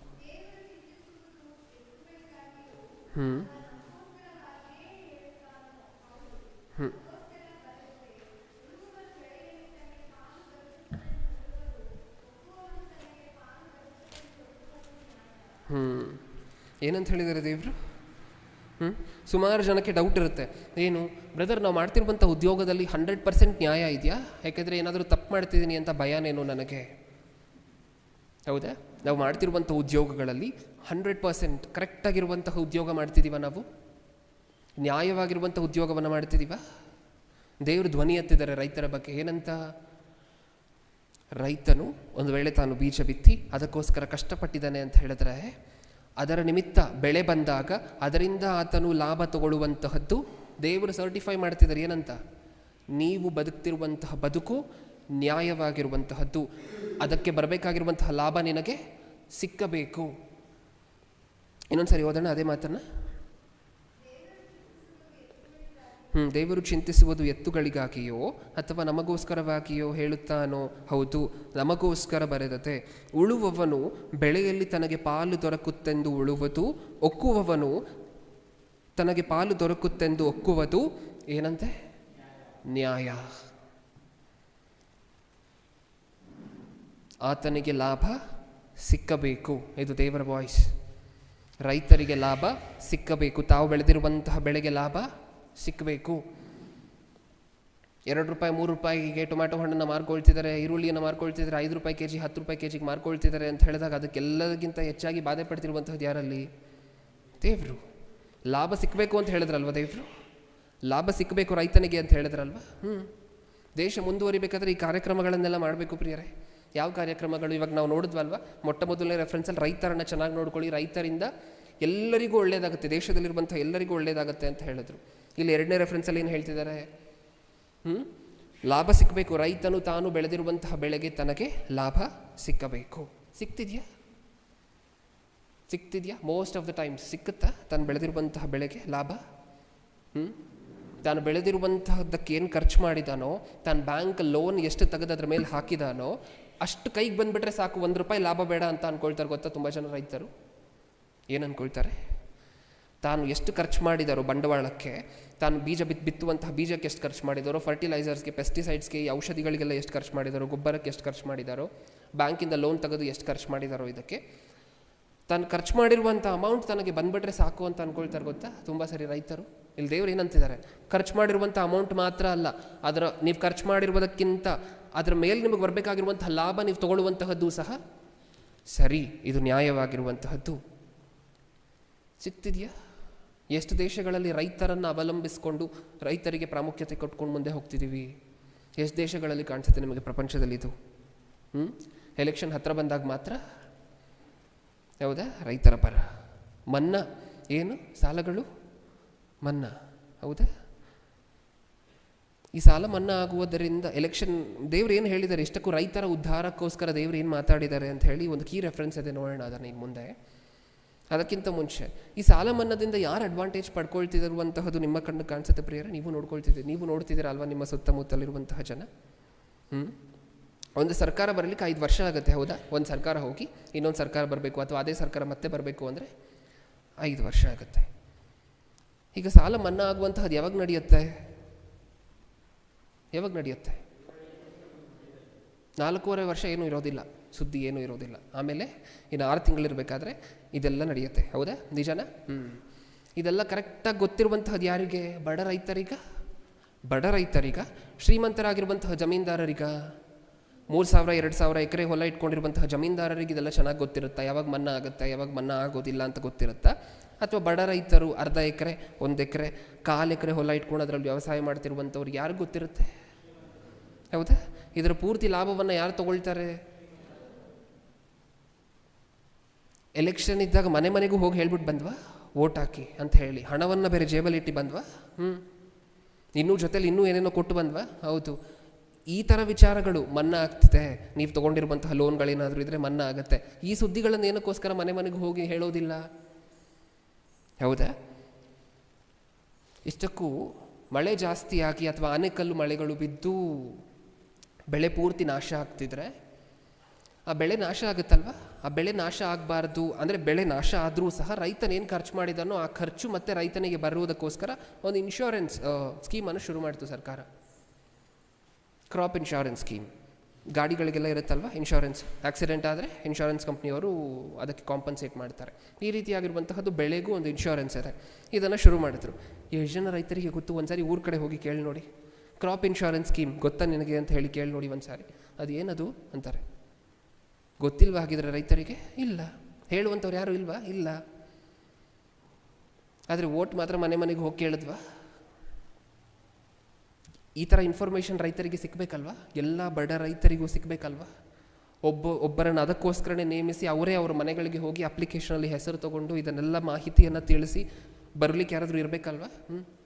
ನಡೀತಿದೆಯಾ ದೇಶಗಳಲ್ಲಿ? ಹೋಗಲಿ, ನಮ್ಮ ದೇಶದಲ್ಲಿ ನಡೀತಿದೆಯಾ? ಇಲ್ಲ. ದೇವ್ರು ಏನಂದ್ರು ಗೊತ್ತಾ ಪ್ರಿಯರ ರೈತರ ಬಗ್ಗೆ? ದೇವರು ಎಷ್ಟು ಕಾಳಜಿ ತಗೊತಿದ್ದಾರೆ ರೈತರ ಬಗ್ಗೆ ಅಂತ ಹೇಳಿದ್ರೆ, ಒಂದು ಹೊಲ ಇದೆ ಅಂತ ಅಂದ್ಕೊಳ್ಳಿ, ಅಥವಾ ಬೇಡ, ನಮ್ಮ ದೇಶದಲ್ಲಿರುವಂಥ ಅತಿ ದೊಡ್ಡ ಸಮಸ್ಯೆ, ಇನ್ನೊಂದು ರೈತರಿಗೆ ಸಂಬಂಧಪಟ್ಟಿರುವಂಥ ಸಮಸ್ಯೆ ಏನು ಅಂತ ಹೇಳಿದ್ರೆ, ಹೊಲಗಳು ಪೂರ್ತಿಯಾಗಿರುವಂಥ ಸಾರಾಂಶದಲ್ಲಿ ಬೆಳೆಯನ್ನು ಕೊಡ್ತಿಲ್ಲ. ಉದಾಹರಣೆಗೆ 100 kg ಬೆಳೆ ತೆಗಿಬೇಕು ಅಂತ ಹೇಳಿದ್ರೆ ಬರೀ 40 ರಿಂದ 45 kg ಬರ್ತಿದೆ. ನೆಲದಲ್ಲಿ ಸಾರಾಂಶ ಇಲ್ಲ. ಇದು ಒಂದು ದೊಡ್ಡ ಸಮಸ್ಯೆ, ವ್ಯವಸಾಯಕ್ಕಿರುವಂಥ ಸಮಸ್ಯೆ. ಈಗ ದೇವರು ಏನು ಹೇಳ್ತಿದ್ದಾರೆ ಗೊತ್ತಾ? ಒಬ್ಬ ಜಮೀನ್ದಾರನ ಹತ್ರ 4,000 5,000 ಎಕರೆ ಹೊಲ ಇದ್ದರೆ, ನಿನ್ನ ಹತ್ರ 5,000 ಎಕರೆ ಹೊಲ ಇದೆ, ನಿನ್ನ ಹತ್ರ 5,000 ಜನ ಕೆಲಸ ಮಾಡುವಂಥ ಕೆಲಸದ ಆಳುಗಳಿದ್ದಾರೆ. ಓಕೆ, ನಿನ್ನ ಹತ್ರ 5,000 ಎಕರೆ ಹೊಲ ಇದೆ, ನಿನ್ನ ಹತ್ರ ಕೆಲಸ ಮಾಡುವಂಥ 5,000 ಜನ ಆಳುಗಳಿದ್ದಾರೆ. ಅವ್ರಿಗೆ ಸ್ವಂತ ಹೊಲ ಇಲ್ಲ ಪಾಪ. ಈ 5,000 ಜನಕ್ಕೆ ಏನಿಲ್ಲ, ಸ್ವಂತ ಹೊಲ ಇಲ್ಲ. ಅವ್ರು ಬಂದು ಎಲ್ಲಿ ಕೆಲಸ ಮಾಡ್ತಾರೆ? ಬೆಳಗ್ಗಿನಿಂದ ಸಂಜೆವರೆಗೂ ಕೂಲಿಗೋಸ್ಕರ. ಈತನ ಯಾರ ಹತ್ರ 5,000 ಎಕರೆ ಹೊಲ ಇದೆಯೋ ಆತನ ಜಮೀನಲ್ಲಿ ಬಂದು ಕೆಲಸ ಮಾಡಿ ಹೋಗ್ತಾರೆ, ಹೌದಲ್ವಾ? ನಿನ್ನ ಹತ್ರ 5,000 ಎಕರೆ ಹೊಲ ಇದೆಯಲ್ವಾ, ನಿನಗೇನಕ್ಕೋಸ್ಕರ ನಾನು ಅಷ್ಟೊಂದು ಬೆಳೆ ಕೊಡಬೇಕು? ನಿನಗೆ ನಾನು ಏನಕ್ಕೋಸ್ಕರ ಅಷ್ಟೊಂದು ಬೆಳೆ ಕೊಡಬೇಕು? ನಿನಗೆ ಈಗಾಗಲೇ ಹಣ ಇದೆ. ಹಣ ಇಲ್ಲದೆ ಇರುವಂಥವ್ರು ಪಾಪ ಬೆಳಗ್ಗಿನಿಂದ ಸಂಜೆವರೆಗೂ ನಿನ್ನ ಹೊಲದಲ್ಲಿ ನೀನು ದುಡಿಸ್ಕೊಳ್ತಿದ್ಯಾ. ನಿನಗೇನಕ್ಕೋಸ್ಕರ ನಾನು 100% ಸಾರಾಂಶ ಕೊಡಬೇಕು? ಒಂದು ಕೆಲಸ ಮಾಡು ನೀನು. ಈತನ ಹತ್ರ ಇರುವಂಥ ಈ 5,000 ಎಕರೆ ಹೊಲಗಳನ್ನು ಡಿವೈಡ್ ಮಾಡಿ, ಆ ಹೊಲ ಇಲ್ಲದೆ ಇರುವಂತಹ ಬಡ ರೈತರಿದ್ದಾರಲ್ವ, ಕೂಲಿ ಮಾಡುವಂಥವ್ರು ಇದ್ದಾರಲ್ವ, ಅವ್ರಿಗೆ ಹಂಚು. ನಿನ್ನ ಕೈಯಲ್ಲಿ ಹಂಚಲಿಕ್ಕಾಗಿಲ್ಲ ಅಂದರೆ ಸರ್ಕಾರಕ್ಕೆ ಹೇಳು. ಸರ್ಕಾರದ ಕೆಲಸ ಇದು. ಏನು? ಇರುವಂಥವರ ಹತ್ರ ತೆಗೆದು ಇಲ್ಲದೆ ಇರುವಂಥವರಿಗೆ ಡಿವೈಡ್ ಮಾಡುವಂತಹದ್ದು, ಸಮಾನವಾಗಿ ಹಂಚುವಂತಹದ್ದು. ಹಂಚು ನೋಡು ಒಂದ್ಸಾರಿ. ಬರಡು ಭೂಮಿಯಾಗಿದ್ದರೂ ಪರವಾಗಿಲ್ಲ, ಬರಡು ಭೂಮಿಯಾಗಿದ್ದರೂ ಪರವಾಗಿಲ್ಲ, ಅದರಲ್ಲಿ ಬೆಳೆ ಕೊಡುವಂತಹ ಜವಾಬ್ದಾರಿ ನನ್ನದು. ಆದರೆ ಆ ಹೊಲ ಯಾರ ಕೈಯಲ್ಲಿರಬೇಕು? ನಾನು 100% ಬೆಳೆ ಕೊಡಬೇಕು ಅಂತ ಹೇಳಿದ್ರೆ ಬಡವರ ಕೈಯಲ್ಲಿರಬೇಕು. ಬಡವರು ಒಂದು ವೇಳೆ ಉಳಿಮೆ ಮಾಡಿದ್ರೆ, ಬಡವರ ಕೈಯಲ್ಲಿ ಹೊಲ ಇದ್ದರೆ ಬೆಳೆ ಕೊಡುವಂತಹ ಜವಾಬ್ದಾರಿ ನಂದು. ಬರಡು ಭೂಮಿಯಾಗಿದ್ದರೂ ಪರವಾಗಿಲ್ಲ, 10 ವರ್ಷಗಳಿಂದ ಆ ನೆಲದಲ್ಲಿ ಬೆಳೆನೇ ಬರ್ತಿಲ್ಲ ಅಂದರೂ ಪರವಾಗಿಲ್ಲ, ಅಲ್ಲಿಂದ ಬೇಕಾದರೂ ನಾನು ಬೆಳೆ ಕೊಡ್ತೀನಿ. ಆದರೆ ಕಂಡೀಷನ್ ಒಂದೇ. ಏನು? ಬಡವರು ವ್ಯವಸಾಯ ಮಾಡಬೇಕು. ಬಡವರು ತನ್ನ ನೆಲದಲ್ಲಿ ತಾವು ವ್ಯವಸಾಯ ಮಾಡಬೇಕು. ನೀವು ಬಡವರನ್ನು ಕೆಲಸಕ್ಕೆ ಇಟ್ಕೊಂಡು ಅವ್ರ ಕೈಯಲ್ಲಿ ವ್ಯವಸಾಯ ಮಾಡಿಸ್ಕೊಡ್ತೀವಿ, ಬೆಳೆ ಕೊಡ್ತೀವಿ ಅಂದರೆ ಇಲ್ಲ. ಬಡವರಿಗೆ ಹಂಚಿ ಹೊಲವನ್ನು, ಬಡವರು ವ್ಯವಸಾಯ ಮಾಡಿದ್ರೆ ಅದಕ್ಕೆ ತಕ್ಕ ಫಲವನ್ನು ಕೊಡುವಂತಹ ಜವಾಬ್ದಾರಿ ನನ್ನದು. ಒಂದ್ಸರಿ ನೋಡೋಣ ರೆಫರೆನ್ಸನ್ನು. ಜ್ಞಾನೋಕ್ತಿಗಳು 13ನೇ ಅಧ್ಯಾಯ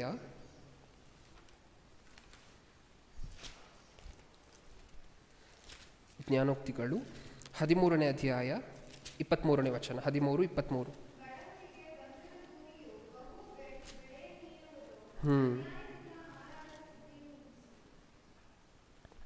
ಏನಂತ ಹೇಳಿದ್ರು ದೇವರು? 23ನೇ ವಚನದಲ್ಲಿ ಬಡವರಿಗೆ ಬಂಜರು ಭೂಮಿಯು ಬಹು ಬೆಳೆಯನ್ನೀಯುವುದು. ನಾವು ಇದಕ್ಕೆ ಅಲ್ವಾ ಕಾಯ್ತಿದ್ದು? ಏನಂತಿದ್ದಾರೆ ದೇವರು?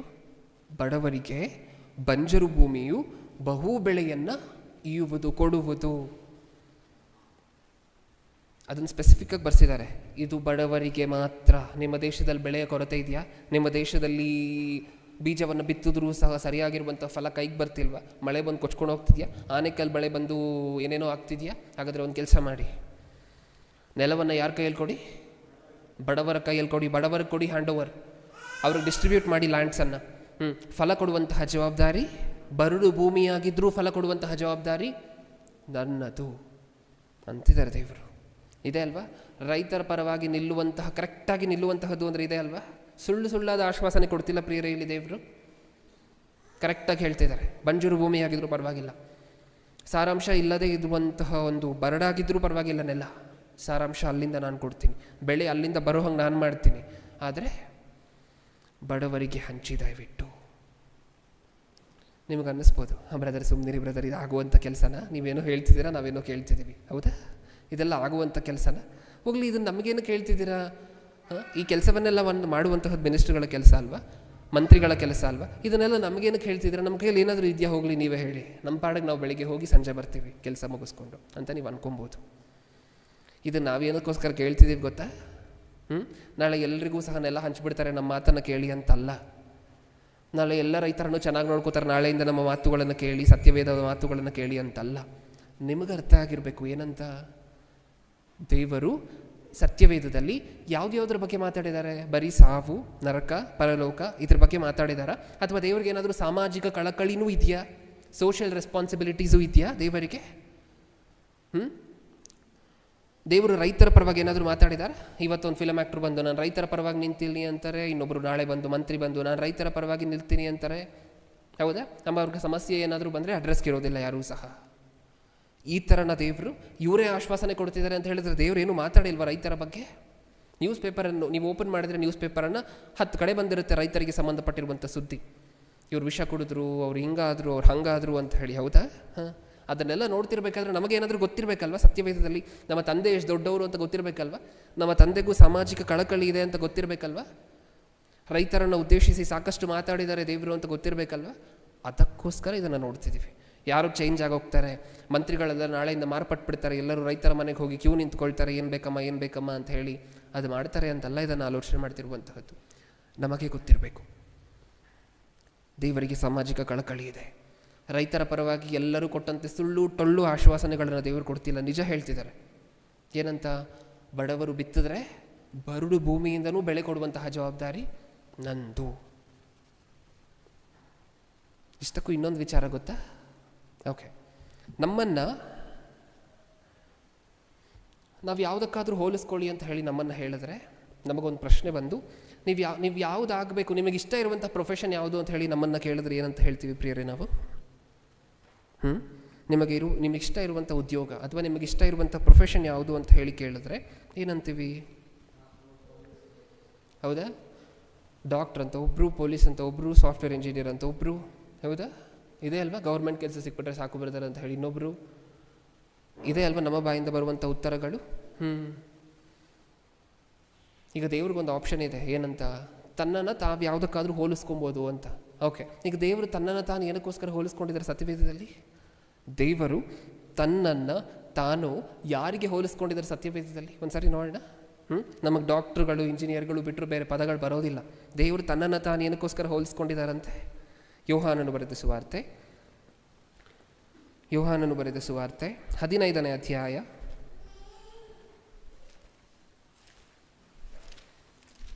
15ನೇ ಅಧ್ಯಾಯ 1ನೇ ವಚನ. 15:1.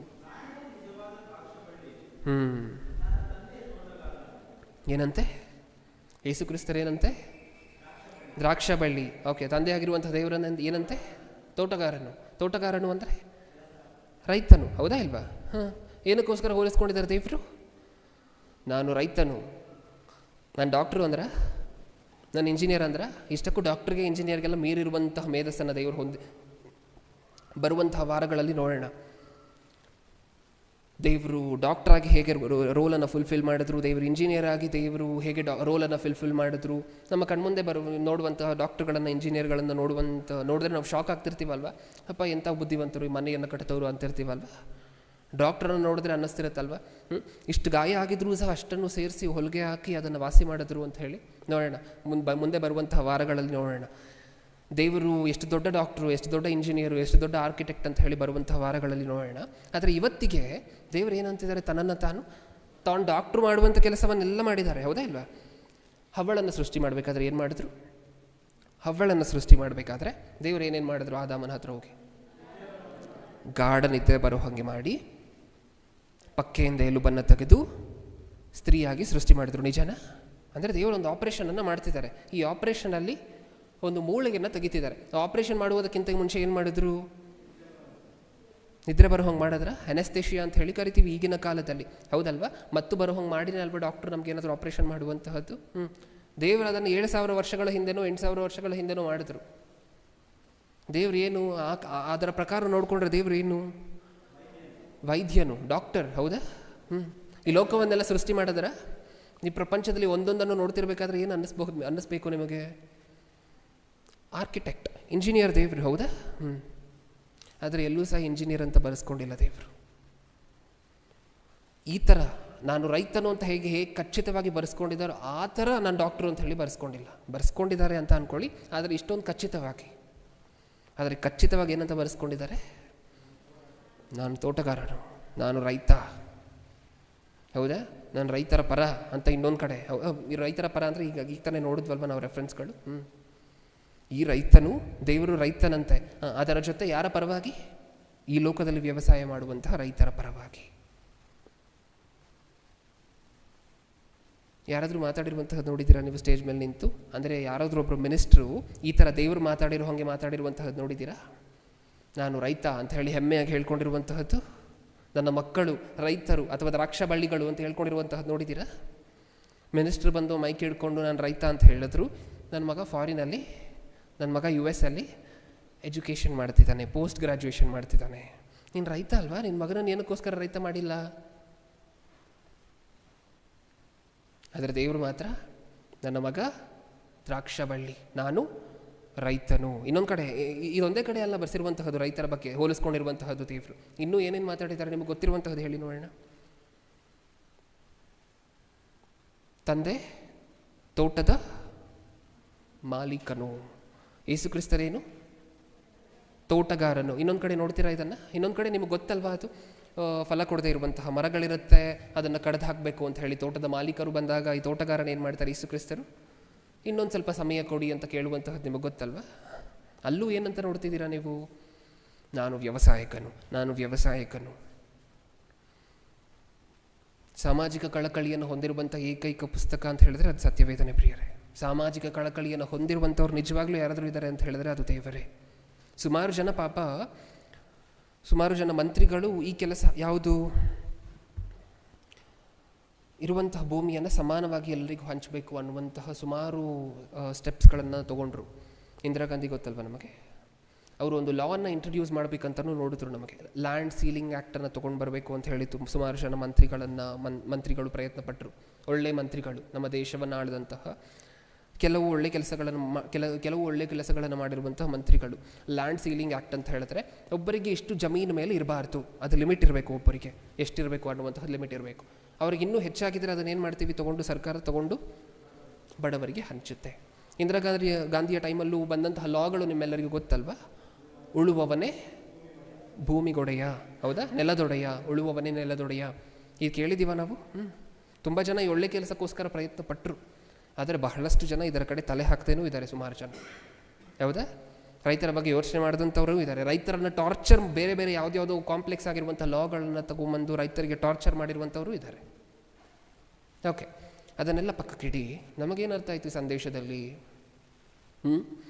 ನಮಗೆ ಈ ಸಂದೇಶದಿಂದ ಏನರ್ಥ ಆಯಿತು?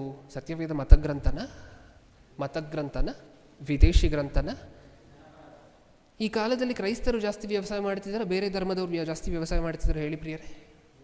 ಭಾರತ ದೇಶದಲ್ಲಿ ಕ್ರೈಸ್ತರು ಜಾಸ್ತಿ ವ್ಯವಸಾಯ ಮಾಡ್ತಿದ್ದಾರೆ, ಬೇರೆ ಧರ್ಮದವರು ಜಾಸ್ತಿ ವ್ಯವಸಾಯ ಮಾಡ್ತಿದ್ದಾರೆ ಹೇಳಿ? ಬೇರೆದವರೇ ಮಾತಾಡ್ತಿದ್ದಾರೆ, ಬೇರೆ ಧರ್ಮದವರೇ ಮಾಡ್ತಿದ್ದಾರೆ ವ್ಯವಸಾಯ. ಒಂದು ವೇಳೆ ಮತಗ್ರಂಥ ಆಗಿದ್ದರೆ, ಒಂದು ವೇಳೆ ಕ್ರೈಸ್ತರಿಗೆ ಸಂಬಂಧಪಟ್ಟಿರುವಂಥ ಗ್ರಂಥ ಮಾತ್ರ ಇದಾಗಿದ್ದರೆ, ಆ ಧರ್ಮದವರು ವ್ಯವಸಾಯ ಮಾಡ್ತಿದ್ದಾರೆ, ನಮಗಿಂತ ಜಾಸ್ತಿ ಅವರೇ ಅಲ್ವ ವ್ಯವಸಾಯ ಮಾಡ್ತಿರುವಂತಹದ್ದು. ಅವ್ರು ಮಾಡ್ತಿರುವಂಥ ಉದ್ಯೋಗದ ಬಗ್ಗೆ ಏನಕ್ಕೋಸ್ಕರ ಇಷ್ಟೊಂದು ಸಪೋರ್ಟ್ ಮಾಡಿ ಬರೆಸ್ಬೇಕಿತ್ತು? ಒಂದು ವೇಳೆ ಅಮೆರಿಕಕ್ಕೆ ಸಂಬಂಧಪಟ್ಟಿರುವಂಥ ಗ್ರಂಥ ಆದರೆ, ವಿದೇಶಿ ಗ್ರಂಥ ಆದರೆ, ಅಮೆರಿಕದಲ್ಲಿ ಜಾಸ್ತಿ ಜನ ವ್ಯವಸಾಯ ಮಾಡ್ತಿಲ್ಲ, ಭಾರತ ದೇಶದಲ್ಲಿ ಮಾಡ್ತಿದ್ದಾರೆ. ವಿದೇಶಿ ಪುಸ್ತಕ ಆದರೆ ನಮ್ಮ ದೇಶದಲ್ಲಿ ಮಾಡಿರುವಂತಹ ಕೆಲಸದ ಬಗ್ಗೆ ಏನಕ್ಕೋಸ್ಕರ ಇಷ್ಟೊಂದು ಸಪೋರ್ಟ್ ಮಾಡಿ ಬರೆಸ್ಬೇಕಿತ್ತು? ಅವ್ರ ಕೈಯಲ್ಲಿ ಭೂಮಿಯನ್ನು ಕೊಡಿ, ಫಲ ಕೊಡುವಂತಹ ನನ್ನ ಕರ್ತವ್ಯ ಅಂತ ಏನಕ್ಕೋಸ್ಕರ ಇಷ್ಟೊಂದು ಬ್ಯಾಕಪ್ ಕೊಡಬೇಕಿತ್ತು ರೈತರಿಗೆ? ಇದು ನಮ್ಗೆ ಯಾವತ್ತು ಅರ್ಥ ಆಗುತ್ತೋ, ಮೊಟ್ಟ ಮೊದಲು ಇದು ಕ್ರೈಸ್ತರಿಗೆ ಅರ್ಥ ಆಗಬೇಕು. ಯಾಕೆಂದರೆ ಕ್ರೈಸ್ತರಾಗಿ ನಾವೇನು ಮಾಡಿದ್ದೀವಿ, ಅದೊಂದು ಕ್ರೆಚ್ಚಲ್ಲಿ, ಅದೊಂದು ನೀಶಲ್ಲಿ ನಾವು ನಮ್ಮ ಪಾಡಿಗೆ ನಾವು ಇದ್ದುಬಿಟ್ಟು ಆ ಬೌಂಡ್ರಿ ಒಳಗೆ. ನೀವು ಹೋಗಿ ಭಾನುವಾರದೊತ್ತು ಸಭೆಗಳಲ್ಲಿ ಏನು ಹೇಳ್ತಾರೆ ಅಂತ ಒಂದ್ಸರಿ ಕೇಳಿ ನೋಡಿ. ಇವತ್ತು ಏನು ಹೇಳ್ತಾರೆ? ಅದ್ಭುತ, ಸ್ವಸ್ಥತೆ, ಅನ್ಯ ಭಾಷೆ, ಗೊತ್ತಿಲ್ಲದೆ ಇರುವಂತಹ ಭಾಷೆಗಳು, ಇಲ್ಲದೇ ಇರುವಂತಹ ಭಾಷೆಗಳು ಹುಟ್ಟು ಹಾಕ್ಕೊಂಡು ಪರಿಶುದ್ಧಾತ್ಮರು ಇಳಿದು ಬನ್ನಿ ಅಂತ ಹೇಳಿ ಪರಿಶುದ್ಧಾತ್ಮರು 2000 ವರ್ಷಗಳ ಹಿಂದೆ ಬಂದಿರುವಂಥ ಪರಿಶುದ್ಧಾತ್ಮರಿಗೆ ಟಾರ್ಚರ್ ಕೊಟ್ಕೊಂಡು ಇವತ್ತಿಗೂ ಸಹ ಸುಳ್ಳುಗಳನ್ನು ಹೇಳ್ಕೊಂಡು ತಲೆನೋವು ವಾಸಿ ಆಗ್ತೀವಿ, ನಾವು ಸ್ವಸ್ಥತೆ ಮಾಡ್ತೀವಿ, ಟಚ್ ಅಂದ್ಕೊಂಡು ನಿಂತಿರುವಂಥವ್ರನ್ನ ಬೀಳಿಸ್ಕೊಂಡು ಇದು ನಡೀತಿರುತ್ತೆ ಸಭೆಗಳಲ್ಲಿ. ಹೌದಾ? ಹೇಳಬೇಕಾಗಿರುವಂತಹದ್ದು ಏನು?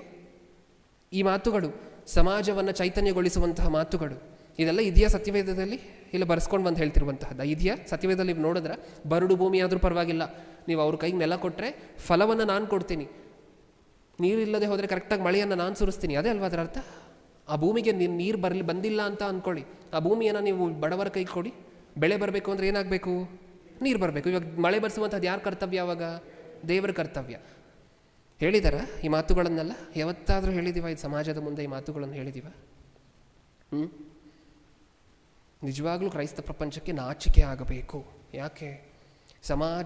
ಸಮಾಜದ ಒಳಿತನ್ನು ಕೋರಿ, ಸಮಾಜಕ್ಕೆ ಕಳಕಳಿಯ ನಿಮಿತ್ತ ಇಷ್ಟೊಂದು ಮಾತುಗಳನ್ನು ಬರೆಸಿದ್ದಾರೆ ದೇವರು. ಮುಖ್ಯವಾಗಿ ಆ ಬೋಧಕರಿಗೆ ಕಠಿಣವಾಗಿರುವಂತಹ ತೀರ್ಪಾಗುತ್ತೆ ಅಂತ ದೇವರು ಏನಕ್ಕೋಸ್ಕರ ಹೇಳಿದ್ದಾರೆ ಅಂತ ಹೇಳಿದ್ರೆ ಇದಕ್ಕೆ. ಒಂದು ಸಭೆಯಲ್ಲಿ ಬೋಧನೆ ನೀವು ನೋಡುವಂತಹ, ಆಚೆ ಹೋಗಿ ನೋಡುವಂಥ ಎಲ್ಲ ಸಭೆಗಳಲ್ಲೂ ಮೋಸ್ಟ್ ಆಫ್ ದ ಸರ್ಕಮ್ಸ್ಟಾನ್ಸಲ್ಲಿ ಇದೇ ಕಾಣಿಸುತ್ತಲ್ವ ನಿಮಗೆ? ಆಶೀರ್ವಾದಗಳು, ಅದು ಇದು, ಕುಣಿದು ಕುಪ್ಪಳಿಸುವಂತಹದ್ದು, ವಾಕ್ಯಕ್ಕೆ ಸಮಯ ಕೊಡುವಂತಹದ್ದು. ಎಷ್ಟು ಗೊತ್ತಾ ಸಭೆಗಳಲ್ಲಿ? ಒಂದು ಹಾಡಾದ್ಮೇಲೆ ಇನ್ನೊಂದು ಹಾಡು, ಇನ್ನೊಂದು ಹಾಡಾದ್ಮೇಲೆ ಇನ್ನೊಂದು ಹಾಡು, ಇನ್ನೊಂದು ಹಾಡಾದ್ಮೇಲೆ ಇನ್ನೊಂದು ಹಾಡು, ಇಷ್ಟು ಕುತ್ಕೊಂಡಾಗ ಮಾಡುವಂಥ ಪ್ರೋಗ್ರಾಮ್. ಈಗ ನಿಂತ್ಕೊಂಡಾದ ನಂತರ ಒಂದು 10 ಹಾಡುಗಳು ಲೈನಕ್ಕೆ, ಆಮೇಲೆ ಆರಾಧನೆ ಅಂತ ಹೇಳಿ ಒಂದು ಅರ್ಧ ಗಂಟೆ, ಆಮೇಲೆ ಕೊನೆಯಲ್ಲಿ 5 ನಿಮಿಷನೋ 10 ನಿಮಿಷನೋ ವಾಕ್ಯ. ಅದು ಯಾವುದು? ಕೀರ್ತನೆಗಳನ್ನು ಓಪನ್ ಮಾಡ್ತೀವಿ, ಇಲ್ಲ ಜ್ಞಾನೋಕ್ತಿಗಳನ್ನು ಓಪನ್ ಮಾಡಿ. ಜ್ಞಾನೋಕ್ತಿಗಳನ್ನು ಸಾಧಾರಣವಾಗಿ ಓಪನ್ ಮಾಡೋದಿಲ್ಲ, ನಮಗೆ ಬೈದಿರುವಂತಹ ಮಾತುಗಳು ತುಂಬ ಇರುತ್ತೆ ಅಂತ. ಕೀರ್ತನೆಗಳನ್ನು ಓಪನ್ ಮಾಡಿ ಓದ್ತೀವಿ, ಅಷ್ಟೇನಾ? ಇವ್ರಿಗೆಲ್ಲ ಬರುವಂತಹ ಶಿಕ್ಷೆ ಎಂತಹದ್ದು ಅಂತ ಹೇಳಿ ಒಂದು ಸರಿ ಊಹೆ ಮಾಡಿಕೊಡಿ. ಯಾಕೆಂದರೆ ಸತ್ಯವೇದದಲ್ಲಿ ಇಷ್ಟೊಂದು ಸಮಾಜವನ್ನು ಚೈತನ್ಯಪಡಿಸುವಂತಹ ಮಾತುಗಳು, ಇಡೀ ಪ್ರಪಂಚಕ್ಕೆ ಬುದ್ಧಿವಾದ ಹೇಳುವಂತಹ ಮಾತುಗಳಿದೆ ಸತ್ಯವೇದದಲ್ಲಿ. ಇದು ನಮಗೆ ಗೊತ್ತಿದ್ದರೂ, ಈ ಮಾತುಗಳಿರುವಂತಹ ಗ್ರಂಥ ನಮ್ಮ ಕೈಯಲ್ಲಿದ್ದರೂ ಇದನ್ನು ನಾವು ಯಾರಿಗೂ ಹೇಳ್ತಿಲ್ಲ ಅಲ್ವಾ? ಇದನ್ನು ಸಭೆಗಳಲ್ಲಿ ಬೋಧನೆ ಮಾಡ್ತಿಲ್ಲ ಅಲ್ವಾ? ಸಮಾಜದ ಒಳಿತನ್ನು ಕೋರುವಂತಹ ಬೋಧನೆ ಯಾವತ್ತಾದರೂ ಮಾಡಿದ್ದೀವ? ಬರೀ ಸುಳ್ಳಾದ ಬೋಧನೆಗಳೇ ಅಲ್ವಾ? ಮೋಸ ಮಾಡುವಂತಹ ಬೋಧನೆಗಳೇ ಅಲ್ವಾ? ಯಾರಾದರೂ ಕೊಟ್ಟರೆ ವಿಗ್ರಹಕ್ಕೆ ಸಂಬಂಧಪಟ್ಟಿರುವಂತಹ ತಿನ್ನಬೇಡಿ, ಇನ್ನೊಬ್ಬರ ಮನೆಗೆ ಹೋಗಬೇಡಿ, ಬೇರೆ ಫೋಟೋಗಳನ್ನು ಹಾಕ್ಕೊಬೇಡಿ, ಇದೇ ಬೋಧನೆಗಳಲ್ವ ನಮ್ಮದು? ಅದಕ್ಕೆ ಈ ಪರಿಸ್ಥಿತಿ ಬಂದಿರುವಂತಹದ್ದು. ನಿಜವಾಗ್ಲೂ ಸತ್ಯವೇದಕ್ಕೆ ಮತಗ್ರಂಥ, ಇದು ಮತಪುಸ್ತಕ ಅಂತ ಹೇಳಿ ಮುದ್ರೆ ಬೀಳಲಿಕ್ಕೆ ಕಾರಣ ಯಾರು? ನಾವೇ. ಯಾಕೆ ಸಮಾಜಕ್ಕೆ ಹೇಳ್ತಿಲ್ಲ ಇದನ್ನೆಲ್ಲ? ಇಷ್ಟೊಂದು ಉನ್ನತವಾಗಿರುವಂಥ ಜ್ಞಾನ ಬರೆಸಿದ್ರು ಯಾವತ್ತು ಎಂದಿಗೂ ಹೇಳೋದೇ ಇಲ್ಲ. ಸರ್ಕಾರಕ್ಕೂ ಸಹ ಬುದ್ಧಿ ಹೇಳುವಂತಹ ಮಾತುಗಳು ಸತ್ಯವೇದದಲ್ಲಿದೆ. ಯಾವತ್ತು ಹೇಳಿದ್ದೀವಿ? ಕೆಲವು ಬೋಧಕರು, ದೈವಸೇವಕರು ಇವರು ಹೇಳುವಂತಹದ್ದು ನೀವು ಕೇಳಿದ್ದೀರಿ, ಹೌದಲ್ವಾ? ನೀವು ಬೆರಳೆ ಎಣಿಕೆಯಲ್ಲಿ ಎಣಿಸ್ಬೋದು ಅಂಥವರನ್ನು. ರಾಮೋಣನವರು ಸಮಾಜದ ಒಳಿತನ್ನು ಕೋರಿ ನ್ಯೂಸಲ್ಲಿ ಬಂದಿರುವಂತಹ ತಪ್ಪಾದ ಸುದ್ದಿಗಳ ಪರವಾಗಿ ಒಂದು ಧ್ವನಿ ಎತ್ತಿ ಹೇಳಿರುವಂತಹ ದೈವಸೇವಕರು, ಇಮಾನುವೇಲ್ ಅಣ್ಣವರು, ಈ ಥರ ಕೆಲವು ಮತ್ತು ಬೈಬಲ್ ಓಪನ್ ಯೂನಿವರ್ಸಿಟಿಗೆ ಸಂಬಂಧಪಟ್ಟಿರುವಂತಹ ಮಕ್ಕಳು, ಕೆಲವು ಈ ರೀತಿಯಾಗಿರುವಂತಹ ಜನರ ಬಾಯಲ್ಲಿ ಮಾತ್ರ ನೀವು ಇದನ್ನು ಕೇಳ್ತಿದ್ದೀರ. ಆದರೆ ಇದು ಕೆಲವರ ಬಾಯಲ್ಲಿ ಬರಬೇಕಾಗಿರುವಂತಹ ಮಾತಲ್ಲ. ಪ್ರತಿ ಕ್ರೈಸ್ತರು ಸಹ ಸತ್ಯವೇದ ಹಿಡ್ಕೊಂಡು ಸಮಾಜಕ್ಕೆ ಸಾರಬೇಕಾಗಿರುವಂತಹ ಮಾತುಗಳು. ಅತೀ ಕಠಿಣವಾಗಿರುವಂತಹ ತೀರ್ಪು ನಮಗಾಗಬೇಕಾಗಿರುವಂತಹದ್ದು ಸರಿ. ಯಾಕೆಂದರೆ ದೇವರು ರೈತರ ಪರವಾಗಿ ಇಷ್ಟೊಂದು ನಿಂತಿದ್ದಾರೆ ಅಂತ ಹೇಳಿದ್ರೆ ಸ್ಟೇಟಸಲ್ಲಿ ಹಾಕ್ಕೊಳ್ತೀವಿ. ಅಟ್ಲೀಸ್ಟ್ ಇನ್ನು ಮುಂದೆ ಇದನ್ನು ಕೇಳಿದ ನಂತರ ಕಳಿಸ್ತೀವ ಇನ್ನೊಬ್ಬರಿಗೆ. ರೈತರ ಪರ ಒಂದು ಗಲಾಟೆ ನಡೀತಿದೆ ಅಂತ ಅಂದ್ಕೊಳ್ಳಿ, ರೈತರಿಗೆ ಸಂಬಂಧಪಟ್ಟಂತೆ ಕಳಿಸಿ. ಅವಾಗ ರೈತರ ಪರವಾಗಿ ದೇವರು ಬೆನ್ನೆಲುಬಾಗಿ ರೈತರ ಪರವಾಗಿ ಮಾತಾಡಿರುವಂತಹ ಮಾತನ್ನು ಕಳಿಸೋಣ. ಆಗ ಅಟ್ಲೀಸ್ಟ್ ನಿಮ್ಮ ಊರುಗಳಿಗೆ ಹೋದಾಗ ವ್ಯವಸಾಯ ಮಾಡುವಂಥವ್ರು ತುಂಬ ಜನ ಇರ್ತಾರಲ್ವ ಊರುಗಳ ಕಡೆ. ಯಾವತ್ತು ಕೂತ್ಕೊಂಡು ಮಾತಾಡಿದ್ದೀವಿ ಅವ್ರ ಹತ್ರ? ಮಳೆ ಸುರಿಸುವಂತಹದ್ದು ದೇವರು ಅಂತ ಯಾವತ್ತು ಹೇಳಿದ್ದೀವಿ ಅವ್ರ ಹತ್ರ? ಇದೆಲ್ಲ ಯಾವತ್ತು ಹೇಳಿದ್ದೀವಿ? ಅವ್ರಿಗೂ ಅವಾಗ ಅನ್ನಿಸ್ತಿತ್ತು, ಇದು ವಿದೇಶಿ ಪುಸ್ತಕ ಅಲ್ಲ, ನಾವು ಇಷ್ಟು ದಿನ ತಪ್ಪಾಗಿ ಅರ್ಥ ಮಾಡ್ಕೊಂಡಿದ್ವಿ. ನಮ್ಮ ಮೈಂಡಲ್ಲಿ ಒಂದು ಮಿಸ್ಕನ್ಸೆಪ್ಷನ್ ಇತ್ತು, ತಪ್ಪಾಗಿ ಅರ್ಥ ಮಾಡ್ಕೊಂಡಿದ್ವಿ ಕ್ರೈಸ್ತವ್ಯವನ್ನು. ಇದು ನಿಜವಾಗ್ಲೂ ವಿದೇಶಿ ಪುಸ್ತಕ ಅಲ್ಲ. ನಮ್ಮನ್ನು ಸಪೋರ್ಟ್ ಮಾಡಿ ಬರ್ಸಿದ್ದಾರೆ ಇವರು ದೇವರು. ನಾವು ಇಷ್ಟು ದಿನ ನಾವು ಹೋಗ್ತಿರುವಂಥ ಸ್ಥಳಗಳು, ನಾವು ಪೂಜೆ ಮಾಡ್ತಿದ್ದಂತಹ ದೇವರು ಯಾವತ್ತೂ ನಮಗೆ ಇಷ್ಟು ಕ್ಲಿಯರಾಗಿ ಹೇಳಿಲ್ಲ ಅಲ್ವಾ ವ್ಯವಸಾಯದ ಬಗ್ಗೆ? ನಮ್ಮನ್ನು ಸಪೋರ್ಟ್ ಮಾಡಿ ಬರ್ಸಿದ್ದಾರೆ ಈ ಗ್ರಂಥದಲ್ಲಿ ಅಂತ ಹೇಳಿ ಅವರು ಸತ್ಯವೇದವನ್ನು ಆವಾಗ ಓದ್ಲಿಕ್ಕೆ ಶುರು ಮಾಡ್ತಾರೆ. ಮಾಡಿದ್ದೀವ ಈ ಕೆಲಸವನ್ನು ಯಾವತ್ತಾದರೂ? ನಾವು ಈಗ ನಮ್ಮ ಬಗ್ಗೆ ಮಾತಾಡೋಣ. ನಾವು ಯಾವತ್ತಾದರೂ ಮಾಡಿದ್ದೀವ ಈ ಕೆಲಸವನ್ನು? ಯಾಕೆ ರೈತರ ಬಗ್ಗೆ ಪ್ರಸಂಗಗಳನ್ನು ಕೇಳೇ ಇಲ್ವ ನಾವು ಈ ಮುಂಚೆ?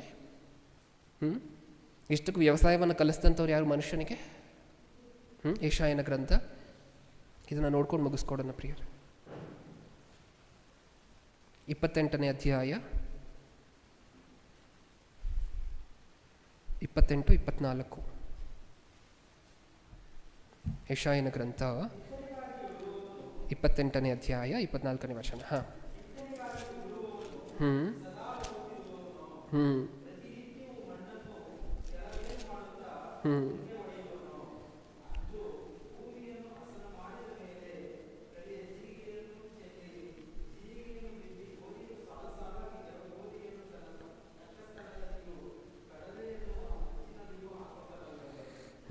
ಹೌದಾ?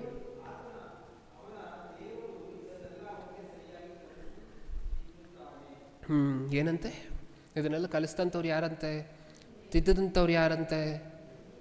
25ನೇ ವಚನ ಇನ್ನೊಂದು ಸಾರಿ ಓದೋಣ. ಅಂತೂ ಭೂಮಿಯನ್ನು ಹಸನು ಮಾಡಿದ ಮೇಲೆ ಕರಿಯ ಜೀರಿಗೆಯನ್ನು ಚೆಲ್ಲಿ, ಜೀರಿಗೆಯನ್ನು ಬಿತ್ತಿ, ಗೋಧಿಯನ್ನು ಸಾಲು ಸಾಲಾಗಿಯೂ ಜವೆಗೋಧಿಯನ್ನು ತಕ್ಕ ಸ್ಥಳದಲ್ಲಿಯೂ ಕಡಲೆಯನ್ನು ಅಂಚಿನಲ್ಲಿಯೂ ಹಾಕುವವನಲ್ಲವೇ? ಅವನ ದೇವರು ಇದನ್ನೆಲ್ಲ ಅವನಿಗೆ ಸರಿಯಾಗಿ ಕಲಿಸಿ ತಿದ್ದುತ್ತಾನೆ. ವ್ಯವಸಾಯ ಕಲಿಸ್ತಂಥವ್ರು ದೇವರು ಮನುಷ್ಯರಿಗೆ. ಅದೇ ವ್ಯವಸಾಯ ಮಾಡುವಂತಹ ರೈತನ ಪರ ನಿಲ್ತಾ ಇರುವಂಥವ್ರು ದೇವರು. ಆ ರೈತನು, ಬಡ ರೈತರು ವ್ಯವಸಾಯ ಮಾಡಿದ್ರೆ ಫಲ ಕೊಡ್ತೀನಿ ಅಂತ ಹೇಳಿ ಅದರ ಪರವಾಗಿ ನಿಲ್ತಿರುವಂಥವ್ರು ದೇವರು. ನೋಡಿದ್ರೆ ರೈತರಿಗೆ ಎಷ್ಟು ಬ್ಯಾಕಪ್ ಇದೆ ದೇವರ ಕಡೆಯಿಂದ. ಇನ್ನೂ ಸಹ ಮಳೆ ಬೆಳೆ ಆಗ್ತಿದೆ ಅಂತ ಹೇಳಿದ್ರೆ ಅದು ರೈತರ ಮುಖ ನೋಡ್ಕೊಂಡು ಮಾತ್ರ ದೇವರು ಕೊಡ್ತಿರುವಂತಹದ್ದು ಪ್ರಿಯರೇ. ನಾವು IT-BT ಕಂಪನಿಗಳಿಗೆ ಹೋಗ್ಕೊಂಡು, ಅಂದರೆ ಕ್ರೈಸ್ತರ ಬಗ್ಗೆ, ಅಂದರೆ ದೇವರಿಗೆ ಅತಿ ಹೆಚ್ಚಾಗಿ ಪ್ರಿಯವಾಗಿರುವಂತಹ ದೇವರ ಮನಸ್ಸನ್ನು ಆಲೋಚನೆ ಮಾಡ್ತಿರುವಂಥವ್ರ ಬಗ್ಗೆ ಮಾತಾಡ್ತಿಲ್ಲ. ಈ ಒಂದು ಪಾಪ್ಯುಲೇಷನನ್ನು ಕನ್ಸಿಡರ್ ಮಾಡಿ ನೋಡಿದ್ರೆ ನಮ್ಮ ಸಮಾಜದಲ್ಲಿ ನಡೀತಿರುವಂತಹ ಕ್ರೌರ್ಯಗಳು, ನಮ್ಮ ಸಮಾಜದಲ್ಲಿ ನಡೀತಿರುವಂತಹ ಪಾಪಗಳು, ಇದನ್ನೆಲ್ಲ ನೋಡಿಕೊಂಡು ಇನ್ನೂ ಬೆಳೆ ನಮ್ಮ ಕೈಗೆ ಬರೋ ಹಂಗೆ ಮಾಡ್ತಿದ್ದಾರೆ ಅಂತ ಹೇಳಿದ್ರೆ ನಾವು ಊಟ ಮಾಡಲಿ ಅಂತಲ್ಲ, ಬಿತ್ತಿರುವಂತಹ ರೈತನಿಗೆ ಅನ್ಯಾಯ ಆಗಬಾರ್ದು, ನಷ್ಟ ಆಗಬಾರ್ದು ಅನ್ನುವಂಥ ಒಂದೇ ಉದ್ದೇಶಕ್ಕೋಸ್ಕರ.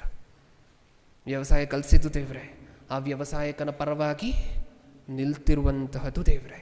ತಾನೂ ವ್ಯವಸಾಯಕ ಅಂತ ಹೇಳಿ ನಾಚಿಕೆ ಇಲ್ಲದೆ ಹೇಳ್ಕೊಂಡಿದ್ದಾರೆ ನೋಡಿ. ಹೌದಾ? ಈ ಮಾತುಗಳನ್ನೆಲ್ಲ ಸ್ವಲ್ಪ ತಲುಪಿಸ್ತೀವ ನಾವು ಯಾರಿಗಾದರೂ? ಕೇಳ್ದಂಥ ಮಾತು. ಸಂಡೇ ಬರ್ತೀವಿ, ನೋಟ್ಸ್ ಓಪನ್ ಮಾಡ್ತೀವಿ, ಕುತ್ಕೊಳ್ತೀವಿ, ಬರ್ಕೊಳ್ತೀವಿ, ಕ್ಲೋಸ್ ಮಾಡ್ತೀವಿ, ಮನೆಗೆ ಹೋಗಿಟ್ರೆ ನೆಕ್ಸ್ಟ್ ವೀಕ್ ಧೂಳು ಹೊಡೆದು ನೀಟಾಗಿ ಮತ್ತೆ ಬರ್ತೀವಿ, ಓಪನ್ ಮಾಡ್ತೀವಿ, ಬರ್ಕೊಳ್ತೀವಿ. ಈ ಥರ ದಯವಿಟ್ಟು ಮಾಡುವಂತಹದ್ದು ಬೇಡ ಪ್ರಿಯರೇ. ನಾವು ಆಲೋಚನೆ ಮಾಡ್ತಿರುವಂತಹ ಸಂದೇಶಗಳು ಯಾರಿಗೆ ರೆಲೆವೆಂಟ್ ಆಗಿರುತ್ತೋ, ಯಾರಿಗೆ ಇಂಪಾರ್ಟೆಂಟ್ ಆಗಿರುತ್ತೋ, ಫೋಕಸ್ ಗ್ರೂಪ್ ಯಾರು ಅಂತ ನಿಮ್ಗೆ ಅರ್ಥ ಆಗುತ್ತೆ. ಇವತ್ತಿನ ಸಂದೇಶಕ್ಕೆ ಫೋಕಸ್ ಗ್ರೂಪ್ ಯಾರು?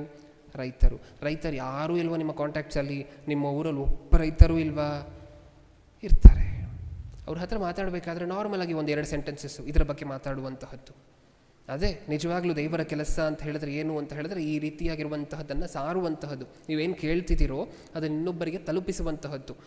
ಅವರ ತಲೆಯಲ್ಲಿ ಇದು ಮತಗ್ರಂಥ, ಇದು ವಿದೇಶಿ ಪುಸ್ತಕ, ಇದು ಕೆಳಕುಲಕ್ಕೆ ಸೇರಿದಂಥವರ ಮತ, ಈ ರೀತಿಯಾಗಿರುವಂತಹ ತಪ್ಪಾದ ಕಲ್ಪನೆ ಇದೆ. ನೀವು ಇದನ್ನೆಲ್ಲ ಅವ್ರ ಮುಂದೆ ಇಟ್ಟಾಗ ನಿಮಗೆ ಸಪೋರ್ಟ್ ಮಾಡಿದ್ದಾರೆ ನೋಡಿ. ಇದು ವಿದೇಶಿ ಗ್ರಂಥ ಆದರೆ ನಿಮಗೆ ಹೇಗೆ ಸಪೋರ್ಟ್ ಮಾಡಿ ಮಾತಾಡ್ತಾರೆ? ನಿಮಗೆ ವ್ಯವಸಾಯ ಕಲಿಸಿರುವಂತಹ ದೇವರಂತೆ. ಇದನ್ನೆಲ್ಲ ನೀವು ತೆಗೆದು ತೋರಿಸಿದಾಗ ಅವ್ರಿಗೆ ಅನ್ಸುತ್ತೆ, ಹೌದು ನಾವು ಸತ್ಯವೇದದ ಬಗ್ಗೆ ತಪ್ಪಾಗಿ ಅರ್ಥ ಮಾಡ್ಕೊಂಡಿದ್ವಿ ಅಂತ ಹೇಳಿ.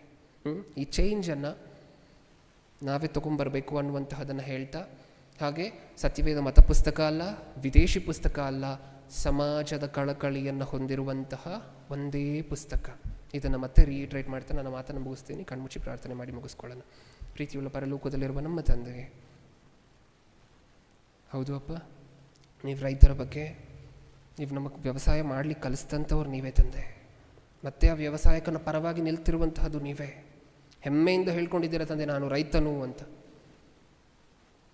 ನಿಜವಾಗ್ಲೂ ಸಮಾಜ ಕಳಕಳಿ ಯಾರಿಗಾದರೂ ಇದೆ ಅಂತ ಹೇಳಿದ್ರೆ ಅದು ನಿಮಗೆ ಅಪ್ಪ. ಸಮಾಜವನ್ನು ಉದ್ಧಾರ ಮಾಡಬೇಕು, ದೇಶವನ್ನು ಉದ್ಧಾರ ಮಾಡಬೇಕು ಅನ್ನುವಂತಹ ಆಲೋಚನೆ ಯಾರಿಗಾದರೂ ಇದೆ ಅಂತ ಹೇಳಿದ್ರೆ ಅದು ನಮ್ಮನ್ನು ಆಳ್ತಿರುವಂತಹ ಮಂತ್ರಿಗಳಿಗಲ್ಲ, ಅದು ನಮ್ಮನ್ನು ಆಳ್ತಿರುವಂತಹ ಮಿನಿಸ್ಟ್ರಿಗಳಿಗಲ್ಲ, ಅದು ನಿಮಗೆ. ನಮ್ಮ ಒಳಿತನ್ನು ಕೋರಿ, ರೈತರ ಒಳಿತನ್ನು ಕೋರಿ, ಅವರ ಆತ್ಮಹತ್ಯೆ ಮಾಡ್ಕೋಬಾರ್ದು, ಅವ್ರನ್ನ ಚೆನ್ನಾಗಿ ನೋಡ್ಕೊಳ್ಳಿ. ಅವರ ದೇಶಕ್ಕೆ ಎಲ್ಲರಿಗೂ ಇಂಪಾರ್ಟೆಂಟ್, ಎಲ್ಲಕ್ಕೂ ಮುಖ್ಯ ಭೂಮಿ ಅನ್ನುವಂತಹದ್ದು, ರಾಜರಿಗೂ ಮುಖ್ಯ ಅಂತ ಹೇಳಿ ಸಾಕಷ್ಟು ಎಚ್ಚರಿಕೆಗಳನ್ನು ಕೊಟ್ಟಿದ್ದೀರ ತಂದೆ. ಧನ್ಯವಾದಗಳು. ಇಷ್ಟೊಂದು ಸಮಾಜವನ್ನು ಚೈತನ್ಯಗೊಳಿಸುವಂತಹ ಮಾತುಗಳನ್ನು ಎಷ್ಟು ದಿನ ಸಮಾಜದ ಮುಂದೆ ಹೇಳದೇ ಇರುವಂತಹದ್ದು ನಮ್ಮ ತಪ್ಪು. ನಮಗೆ ಕ್ಷಮೆ ಇರಲಿ ತಂದೆ. ಇನ್ನು ಮುಂದೆ ಇವತ್ತು ನಾವು ಕೇಳಿರುವಂತಹದ್ದನ್ನು ನಾವು ಮಾಡ್ತೀವಿ ಅನ್ನುವಂತಹ ಆಶ್ವಾಸನೆಯನ್ನು ಕೊಡ್ತಾ, ಎರಡನೇ ಸಂದೇಶವನ್ನು ನಿಮ್ಮ ಮಗ ಕೊಡಬೇಕಾದ್ರೆ ನಿಮ್ಮ ಮಗನ ಜೊತೆ ನೀವಿದ್ದು, ಹಾಗೆ ಹೇಳ್ತಿರುವಂತಹ ನಮ್ಮಲ್ಲಿ ಪೂರ್ಣ ಗ್ರಹಿಕೆ ಶಕ್ತಿಯನ್ನು, ಸಾತ್ವಿಕವಾಗಿರುವಂಥ ಗುಣವನ್ನು ದಯಪಾಲಿಸಿ. ನನ್ನ ಪ್ರಾರ್ಥನೆ ಯೇಸು ಕ್ರಿಸ್ತರ ನಾಮದಲ್ಲಿ ಸಮರ್ಪಿಸಿ ಬೇಡಿಕೊಳ್ಳುತ್ತಿದ್ದೇನೆ, ಪರಲೋಕದಲ್ಲಿರುವ ನಮ್ಮ ತಂದೆ. ಆಮೆನ್.